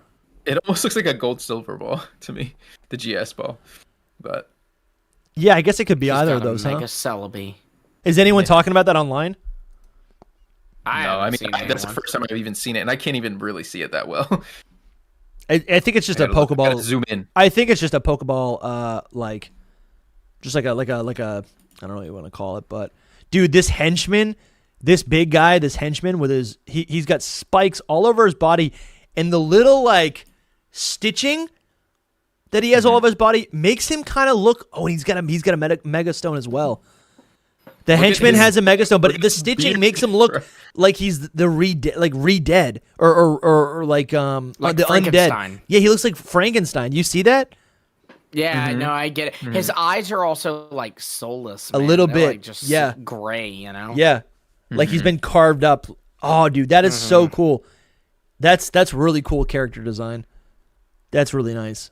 Him having the Mega Stone tells me he is very important too, you know? Yeah, he's like kind of like he's probably like the Vinny. Like what Vinny is to Jet, you know? Just kind of like there's the more one up. There's more Pokeballs in this shot too. Yeah, there are, man. Gold ones. They do just look like gold Pokeballs, so maybe they're really nothing, but like they're just artifacts or something, but it's kind of cool. Yeah. Let's see what well, I take financial matters very seriously, even personally warned her, you know. It seems like he has some kind of business with the members of Team MZ. Okay. Yeah, if you go back, yeah, that's the line. So he has business with them, like they're doing stuff together. Essentially, that's what was really important from that whole thing. All right, I gotta say, AZ is the worst babysitter of all time. Literally, he's taken these teens under his, and they're like, he's like, "What are you kids up to today?" And they're like, "Well, we met with the crime syndicate, and we're good friends with their boss now." And he's like, "Great work, children." Yeah. He needs to go. He needs to go. Absolutely, man. I cannot. There's no defending AZ at this point. Enjoy city life in style. The trailer says we're gonna keep moving. Lumio City offers plenty of ways to have fun aside from Pokemon battling too. This is the stuff that I care about. We got Chikorita looks so excited to go shopping. We saw a little bit of this already, okay. This is what I wanted to take a look at. Obviously, you got the hair salon. There's a bunch of outfits, right, or hairstyles here. High top fade, undercut, pixie, flyaway shortcut, slicked back, simple short hair, half up. I don't even know how to say that. The chignon, and then the simple bob. There's more than that. We can see some of the colors, or the hairstyles mixed with the colors. Yeah, it reminds me of Legends Arceus a lot. Yeah, all sorts of different outfits, blouses. Oh, I'm trying to look at this. Can you customize? No, I guess you just pick the outfit and then you also pick the color to go with it. So that's cool. Gotcha. I literally just just that is still nice that they have different. Yeah, we're looking at it now though. Variations of like each thing, you know. That looks good. I like that. Dude, oh my god, wearing headphones. I'm gonna be wearing headphones in literally every. As soon as I get headphones, dude. Are they gonna have AirPods? Can I wear AirPods? I don't know. Maybe this is huge. But Dusty, if I may, this is the massive. downside of that is how are you supposed to hear the Pokemon in pain from the rogue megas running around if you've got your headphones in? I'm like Baby Driver. I just know. Okay, cool. Like I need the headphones on to operate, you, and I respect it. I need it. I need it. All right, we got another character here. She's looking pretty goth. She's got Emolga just crawling around. That's pretty fun. Look at that. That's cute. Hopping. Yeah, this character's looking so cool with the Florigis. Her Florigis. Little Raichu trainer back there. What else we got? This is so stupid. It was dumb that they specifically put this in this. Right, yeah. We don't know, but I guess... It's been so long since Furfur's been in the game, they felt like they had to point this out. But again, it's like... I think it's for noobs. They gave it But it's like they barely even explained it. Yeah. It's so insignificant that they didn't even explain it. It sucks. Choose a style. My Scyther will give you a Furfro and awesome trim. My Scyther. The Scyther's the one that's going to trim it. I hope the Scyther has a name. You know? I mean, he like Pika. He would just put it there, probably. Unfortunately. So Furfrou can get different haircuts. Yeah, Furfrou can have different haircuts. Kind of underwhelming though. It's like it would have been nice if they showed all the different hairstyles. This is Wouldn't fun. Have been cool if right then they had showed off a new form of Furfrou. Yeah. Honestly, dude, I was almost expecting that. As silly as that sounds. Yeah, that would have been cool. Listen, the picture feature, the selfie feature from which is available in Arceus, Pokemon Arceus, Legends Arceus. Yeah.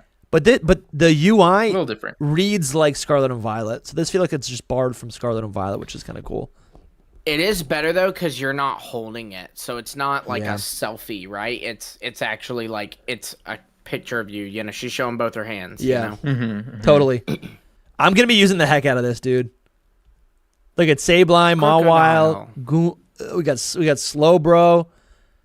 Lucario's there. I hope that there's a little more to it than just like that, but I love this.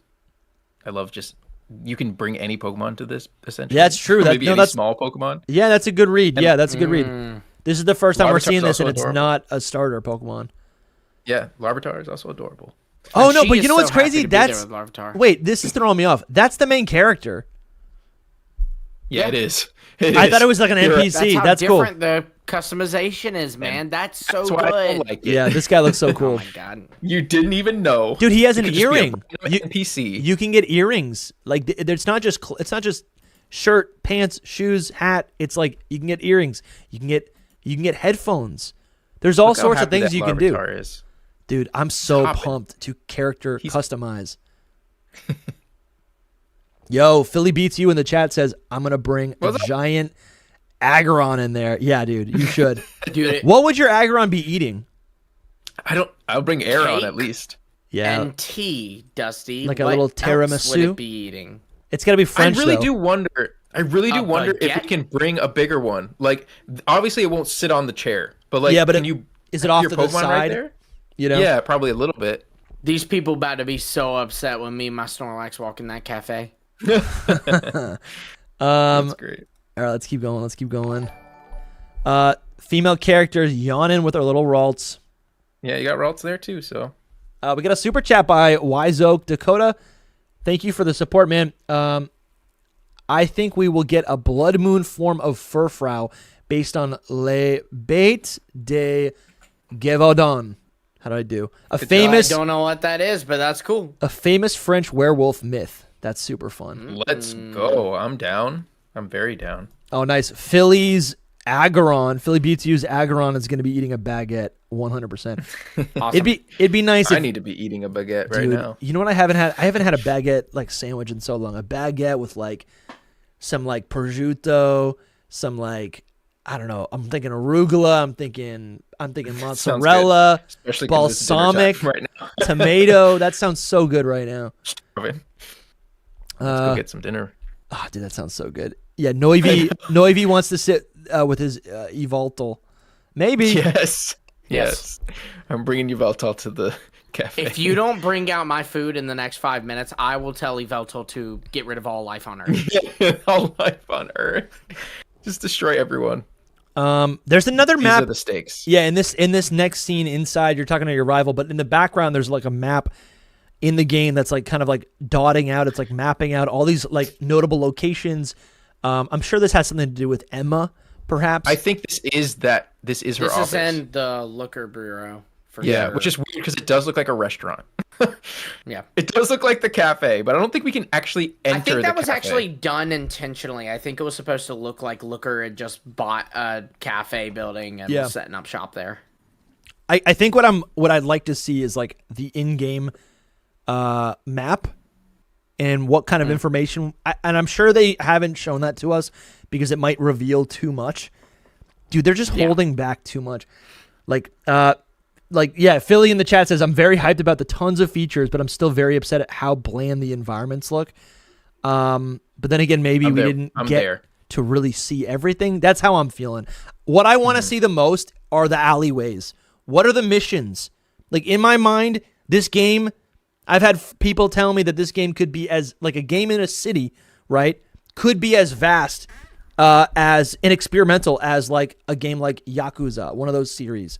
Or one of those games in that series, a game like Persona, right? I haven't played these titles, but from what I hear, the confined space of the city is used as it's actually used in favor or to complement the game itself, right? The city allows for like all these dynamic locations rather than just like a lot of land that is bland.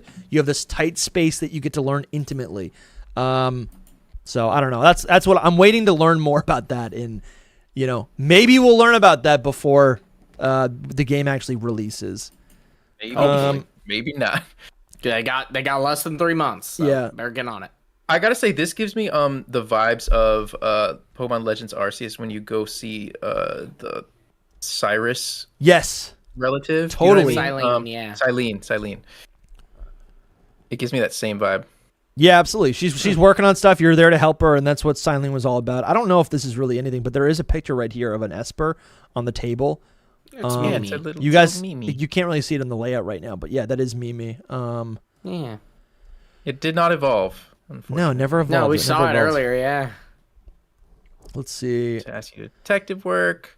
Yeah, Philly saying after seeing a beautiful looking game like Donkey Kong Bonanza, this makes me feel upset. Yeah. I can imagine the whiplash. This is going to be fun, though, man. I think this is going to be a lot of fun. All right. Oh. All right. There he goes. Attention is back on Gassy Watchhog. We got an alpha Watchhog right here. And I think what this is, I was confused about this a little bit. I thought this alpha was being contained. But But I think what it actually is, it's what this is, it's I mean, maybe standing and blocking your access to one of those like Rotom elevators, right? Those elevators that allow you to get to the top of the roof. Right. It's blocking the path. And I guess you could assume that if you defeat this alpha, then you'd be able to actually, have access to that now. That you can jump to the top of the building. Yeah, the kid's about to talk about it. Oh, okay. That's perfect. You can find people around the city who need a hand and solve their problems. Okay. The little boy is probably trying to get to the top of the roof. That's a side quest. I kind of like that. Yeah. I've been waiting for it to go somewhere else, but it hasn't budged. Says side quest complete. So like it's a confirmation of side quest. I think it's after this right now. Yeah. Later on, they just say it right after. Yeah. You can find people around the city. Okay. And these scraps, do you think you could use it to lead the Trubbish over to the garbage bins? Yeah, this is what Seb was saying earlier. Get this trash out of here. Dude, I love this. Troublesome patrons complete. Side mission 25. Side mission. Yeah, 25.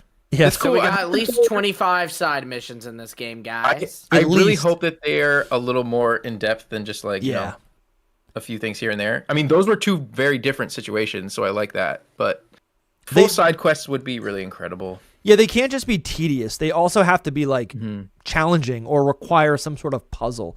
I do think a lot of the side quests in Arceus felt a little bit too tedious, like where I'm like, this is not hard. I just don't know where it is, or something. Sure. It's like I'm like, yeah, okay, you want the specific berry? I have every other berry. What's why?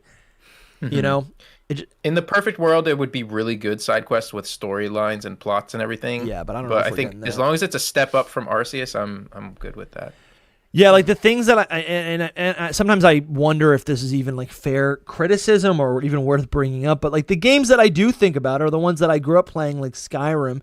And it's like you get a mission and you kind of log it away.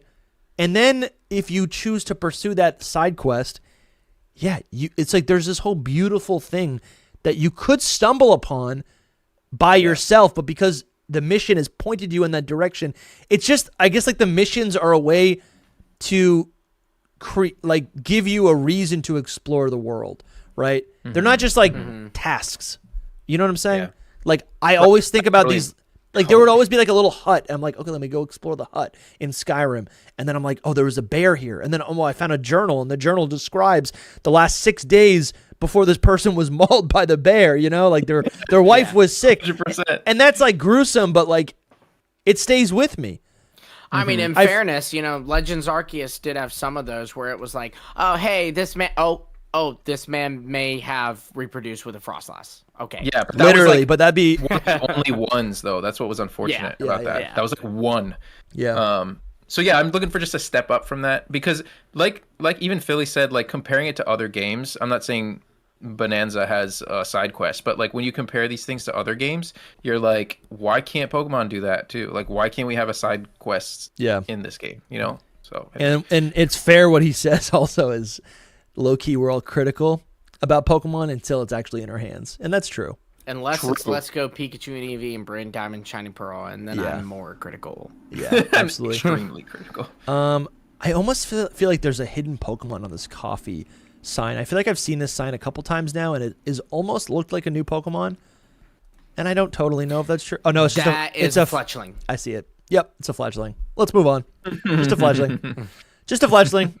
It's been a long day. All right, so we got Mabel. Let's see what else. Dude, the blue, I really think the blue flare of Mabel is interesting because I know blue is just her hair color, but like, what is a blue flare? A blue flame? Well, she's also got a flare symbol on her laptop. No, I know, but what I'm saying is like, if the organization Team Flare still exists and now it's blue, like the symbolism is that a blue flame is the hottest of the flames. And I'm not just talking about Mabel. I'm talking about I'm talking about the organization. No, I'm talking about the organization. Like, is it even more evil? Or maybe it's nice now because being nice is hotter than being mean, kids. No, yeah, I'm being serious. Is that could be something that we see in the future? It definitely could be. Maybe either way, it seems weird that people are okay with her advertising that. Also, I think she hates Unova. I don't know why. but she has taken down all the Unova artwork that Sycamore had in his lab. So let's give her the benefit of the doubt. Okay, don't be hating on her. Okay, maybe Sycamore took it all when he left. It was his stuff. Yeah, he probably just was like, I just want my paintings. Sure. Okay. All right. Mabel is. Let's see. Mabel's yapping away. Okay, we do a critical capture on this Houndour. This is just like a little checkpoint up here, right? It says like how far away we are from that checkpoint, I think. It says 442 right above it. All right, we can keep going. This is cool because it's like very Legends Arceus. We're doing stuff for Mabel to like fill the Pokedex. And what we did was just catch that Houndour and not like battle it at all. It's just like Legends Arceus vibes. Okay, so this screen is huge. Jake pointed this out to me, Jake Steinberg, in on the stream that we did on my channel, DustyGogoat, earlier today. That's up right now. That's a plug. Okay. In the bottom right-hand corner, it says Whirlpool, the Pokemon move. There's a cooldown time. There's not PP. There's a cooldown time. That makes sense. So in this game, there's not power points. You can only use a move so much depending on its strength. This, for Whirlpool, the cooldown time is 7. I'm sure someone could do a translation or like some sort of ratio. We already knew this, though, didn't we? Did they not show this in the ZA? I think we were expecting that. I don't think we totally knew that. Yeah, I thought in the ZA Royale trailer we saw like a move actually cool down or whatever. Mm-hmm. Yeah, actually, you might be right. But I think the point is like that there's no PP or anything like that. Sure. Like, there's different things that we didn't know weren't there. No, it seemed like a surprise to me because I'm sure someone like Kayla, like there's some smarter people out there than me who could like do the ratio of like, okay, if Whirlpool has 20 PP normally and the cooldown time is 7, what is the PP for Shadow Claw? What is the PP for Fire Blast? You know what I'm saying? Maybe the cooldown time is like 1 for Hyper Beam or something, right? Or it's -1 and you die. You can just never use another move. I don't know. Anyways, I thought that was cool. We see a bunch of HMs here. The HMs seem to be rewards that we're getting. Their website says that is what Mabel will help us achieve. So that's kind of cool. Like different parts of the game are tied to different characters. So you can play with, you can go to whatever character you want to like play the game how you want to play it. So yeah, we see Fire Fang, Thunder Fang, Ice Fang, Whirlpool, Shadow Claw. She's giving away some experience candies too. Light screen. Yeah, there's Light Screen. There's Giga Drain right at the bottom. All right, so new part of this little breakdown trailer: an anomaly unfolding across the city. Rogue Mega Evolution. Let's see. He's like, here's the Absol. There's a Slowpoke. Angry. I like how the Slowbro does not look like he's struggling with it though. He looks the same as always. He looks like I'm really upset. That's good. Yeah. All right. More of the same. She's just kind of explaining stuff. Mega evolving on their own. I'm really excited to talk to some of our guests about this. Yeah. Like this feels like lore stuff. Mega evolution that has nothing to do with trainers. You know what I'm saying? Yeah. They contain their own strength. Oh, they can't contain their own strength. Oh, dude, this is so cool. So you can see how big it is here. It's bigger than Alpha Pokemon, you know? Oh, so much bigger. Yeah. But it still has the red glowing eyes or pink glowing eyes. The Recurium. So we're going to Mega Evolve our Dragonite. Let's see what else. Boom. So I'm a little confused about the size thing. I still want to like confirm it because I'm just wondering if that Tyranitar is that big. Because when we see the Dragonite next to it, I mean, we don't see him side by side. Dragonite's pretty dwarfed in comparison to it. Is it? Let's see. Yes. Let's see. No, the Mega one though, not the normal one. Maybe not the Mega, but like there's the normal one. You know, Soul, I think we'll see it in a second, but I think what it might be that you're seeing is that Dragonite starts to fly once it Mega evolves, and its wings are taller. Yeah. I mean, it could be bigger just because it's a Mega, but... Yeah, it definitely could be a little bit bigger as well. It's definitely bigger, I think. I don't know if it's as big as Tyranitar, but it's definitely bigger. Yes. We gave our thoughts on this boy. Yeah, the Mega Dragonite. While tackling rogue Mega evolved Pokemon. Yeah, see, it's like much taller. It definitely is. Yeah, it's flying now too. You know, like it is. It's like half Dragonite size up in the air. You know? Yeah. It's hard to see, but yeah. So here they say that you have like your allies with you in these battles, which is That's kinda fun cool. to like battle. They're like they function as rivals, you know. The two new. These feel like they'll be way more interesting raids because of live action battles. You know what I mean? Yeah, I mean, listen, like I remember at some point on the show, I was suggesting like raids in Scarlet and Violet or raids in Generation 10 should take from Legends ZA. Like, I think it'd be cool if like raids become not turn-based, but truly active participation, like games. And it felt pretty validating to see like there is a version of raids in Legends ZA that actually uses that. You know, it's just way more. It's just way more engaging. You know, Absolutely, 100%. It feels people- like yeah. you're going on a raid with your friends. Like if they made this multiplayer, that'd be pretty cool. Yeah, it would be nuts, dude. It would be so much fun. Yeah. Dude, I love Staryu right here firing off like a Psy Beam or whatever. Tyranitar using Crunch on the Crocodile. Just looking around at the little details. Those do look fun. I guess I'll say it's a little weird that it's like in this ethereal space. You know what, actually? That ethereal space of the Rogue Mega Pokemon battles kind of reminds me of those like distortion areas, the space-time distortions that would pop up in Legends Arceus. Yeah, 100%. You know what it reminds me that of? when I saw it right away. It reminds me of the Max Dens from Sword and Shield. Yeah, dude. Yeah, it does. It does. I could see that too. It does. It totally does. There's like this weird energy around it. I'm sure. Yeah, I'm sure Toby's writing that video. Lumi, I'm sure you got to write that video before Toby. Like relating the rogue Pokemon to the Gigantamax. We got the little monkeys. City, I love she says this city holds many stories. Like Yeah. that to me is encouraging for the side quests and like the story Yeah. plot lines in this. Like I need the many stories, please. That is nice. I mean, that is what is so magical about a city, right? Like the density of like human experience all together, Right. you know? And then as they say that, instead of people, in Pokemon, they show a million Binacle just standing on the Yes. beach together. Those are the stories. Yes. Each one of those are like, so Yeah, much fun. each one of these Binacle has a story that's very Yeah. crucial. Story to tell. Again, they're showing Jet, and it's like, we learn nothing about her. We see another bad guy. We see our rivals. Mega Gardevoirs firing Yeah, off they do some little power. megas. Yeah, we see I just Sableye, laughing. Mega Mawile, a little bit more AZ. Different wishes intertwine, seeking for people and Pokemon to coexist. That term, Just like the wishes. The overall theme throughout the game, but like, yeah, I don't know how it applies until we play it probably. Yeah. But like different Weird. wishes intertwine. They're saying that right now in the trailer. In wishes, we've heard that before with true. the like you get a wish granted if you defeat the ZA Royale, right? Yep. There's gotta that's so intentional. There has to be a connection there. Yeah. Okay, and then finally again, Zygarde Cell. Why is that there? Zygarde Doggo. Why is that there? At the hotel.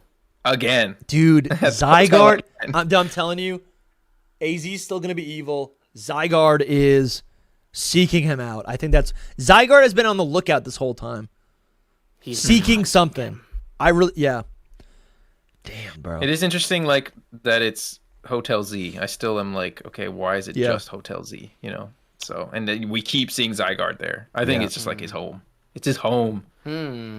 Oh, and then the giveaway, you can get a Ralts holding the Gardevoirite stone as a gift, and the confirmation there is that that Pokemon can have held items, which is kind of cool, which is kind of a blend between traditional Pokemon games and then the Arceus / Let's Go games, right? Where there's no held item. Right. They also mention it on the website too, so I think it's double confirmed. Yeah, like they straight up say, like in order to mega evolve your routes, evolve it into a Gardevoir, then have it hold the Gardevoirite. Yep. Yeah. Damn, there's so much more on the website. I would love to continue talking about this. Yeah, we're gonna over do the two more rest of the streams. week. Yeah. Yeah, this is so good. This little picture right Pokemon here is great. sitting. Look at that picture with Dragonite sitting there. Guys, thanks for hanging out with us tonight. This has been super fun. Yes. A lot of really dense information. We haven't even touched the Pokemon Champions trailer, but we got 2 more streams this week. I'm gonna definitely try to do some more streams just on my own channel. I'm sure you guys will be making plenty of content as well. Lumi's got his channel. Soul's got a channel as well. Yeah, there's a lot of cool information today, and I think also like looking into the future, what else do we have to look forward to? There's a rumored Nintendo Direct. Like, we didn't learn anything about Next week. that we have something to learn about, but like where's Coliseum in Gale of Darkness? It's like, why did they? I really thought they were gonna like shadow drop that today. Bro, it could be next week. I think it'll be tied to a Nintendo Direct purely because it's NSO content, and Pokemon has never touched that in any of their presents. So is that confirmed? No. Is that direct? But Nate the Hate said it when he is like it's as close as confirmed can be. Like, if you have a guy saying it that you can trust, it's Nate. Yeah. Yeah. And if he gets it wrong, he gets it wrong. That'll be a bad stain on his record. But yeah, but the thing is, he said that there's gonna be. He was told that there's gonna be one before the end of the month. And I mean, what's today? Tuesday. We're saying that it's next week, but it could even be this week. He just said it's before the end of the month. So like literally on Thursday we could get a Nintendo Direct, for all we know. They'd probably announce it though. Probably announce it tomorrow, you would think. Yeah. So either way, before July, they're gonna get a Nintendo Direct. He also said he doesn't know what kind of Nintendo Direct it would be. You know, it could just be like a partner one or like an indie one or whatever. So yeah, all that stuff. And then something else that we can look forward to that like. It's not really Legend ZA related, but like, dude, I'm pumped for the shiny Ruinous Treasure. Yeah, it started. It started now. It has? Yes. Right there, right in front of you. I think tomorrow I might do some streams. What am I gonna do? I don't have NSO. I'm gonna have to buy NSO finally. I don't know how you don't have NSO. I don't need it for anything. Yeah, sure. Don't play online with anybody. I get that. Like, if you're not playing anything right now, why pay for it? You know? Yeah. Like, honestly, I probably am bad because I haven't used NSO in like a month or two, and I've been paying for it. So I used it with the Switch too, but if I'm not using it, I won't use it for a couple months, but then I'll use it. But the thing is like with Home, it's like I never use Home, but I don't want to lose those Pokemon, so I'm paying. You don't. I use Home right now. I use Home right now. I don't have NSO. I use Home all the time. Yeah, but you pay for Home. Yeah, I pay for Home. Yeah, exactly. You have to pay for Home. That's what I'm saying. Separate payment, no, I know that's what I'm saying. Like I there's like things that I pay for that I probably don't need. You know. You also don't lose them though in Home.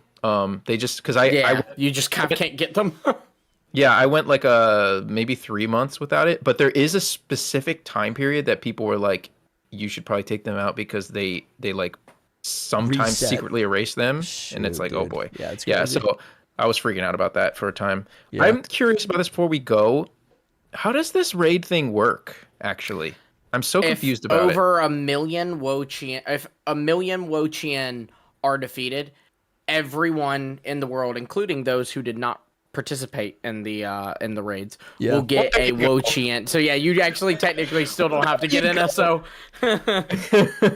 I mean, I want to contribute. We will all hate you. I want to contribute. But well, I'm gonna try to do some raids. I'll battle 2. That way, you did your 1. How about that? Yeah, and I'll do 2, so we'll be ahead. No, but it's gonna be cool to get all of these. So are they all going? No. They're it's all staggered. So Wo-Chien is going on right now. Wo-Chien until August 3rd, and then we move to the next one. I don't remember who's next and how long it runs, but then you have to defeat 1 million of each. So like, if 1 million Wo-Chien get defeated, we'll get Wo-Chien. If only 900,000 Chi-Yu are defeated, we're not getting Chi-Yu. Oh, dude, that's brutal. About that? You know what I really hate is I think Chi-Yu is last, and by the time like everyone remembers or forgets about this, it's just like Chi-Yu's last, and Chi-Yu's the only one I want more than anything. Or the goldfish is actually the most popular. So they put it last because they know people are going to actually get that one done. Yeah, that's what I mean. Like they want us to go all the way to the end. Yeah. I don't know. It's wild. They want us to go to the end, but probably I'd say I'm least interested in Tinglu. So the moral of the story is Pharaoh. no one right now needs to do anything. We'll just get it. We don't even need to work for it. No, that's not the moral of the story. We all Yes. need to do it. No one, as he says, not purchasing NSO. We all need to do it, guys. Come on. Can I just say that this was incredible as well? We didn't Yes. even talk about this, but dropping this was so amazing. Actually, I was not Agreed. expecting it. I think it was on our bingo card Me like for the Pokemon Day. Yeah, But it not was on, today. it was on our bingo card for this time. Yeah. Yeah. But to be honest, it was on there. Yeah. I didn't think it was gonna happen. You Uh, know. Super chat from Brandon. Thank you so much. He says, "Love Thank you, you, brothers channel. Love you, brothers channel. Keep up the good work. Thanks, man. Thank you, Brandon. Thank you, Brandon. dude. You're part of this. You're part of this. Thanks for the love. You guys make this all possible. Listen, I'm pooped. I'm gonna go spend time with my wife and my dogs. Same. And Wow. yeah, dude, that was super fun. It was. We have a whole. We've got so much more content on the channel. If you just tuned into this, if this is the first thing you're watching today, Hidden Power related, we have a pre-show that we did Monday. We have a whole stream that we did, a pre and post stream for the presents that we did this morning. If you just want to watch the first impressions of that, we uploaded the VOD, so you'll be able to see that in the video tab. And you got this. And at noon tomorrow, we got a stream with Zaktoshi and Hoops and Hip Hop. We're going to be doing a Hidden Power roundtable to get their thoughts, to get some more thoughts in the mix, and chop it up. I know the guys are going to be talking some Pokemon theories. Hoops and Hip Hop is always making Fakemon, which I think is really fun. So I know he's going to have some contributions to the theory discussions about like what new, like Pokemon potentially we could see related to some of these theories. I'm really excited about that. So stay tuned, subscribe, and tune in tomorrow at noon Eastern Standard Time to check that out. You'll see it on YouTube, so stay tuned. And we're gonna be recording bonus content as well. So if you want to get access to that, join us on Patreon. Join us as a YouTube channel member. $5, and you get access to all of those bonus episodes as well as all of the bonus content that we've produced over the last 2 to 3 years. I don't even know how long it's been, but thank you guys so much. Have a great night, guys. Being here. Have a great night. Yes. We'll see you very soon. Bye-bye. Bye, guys.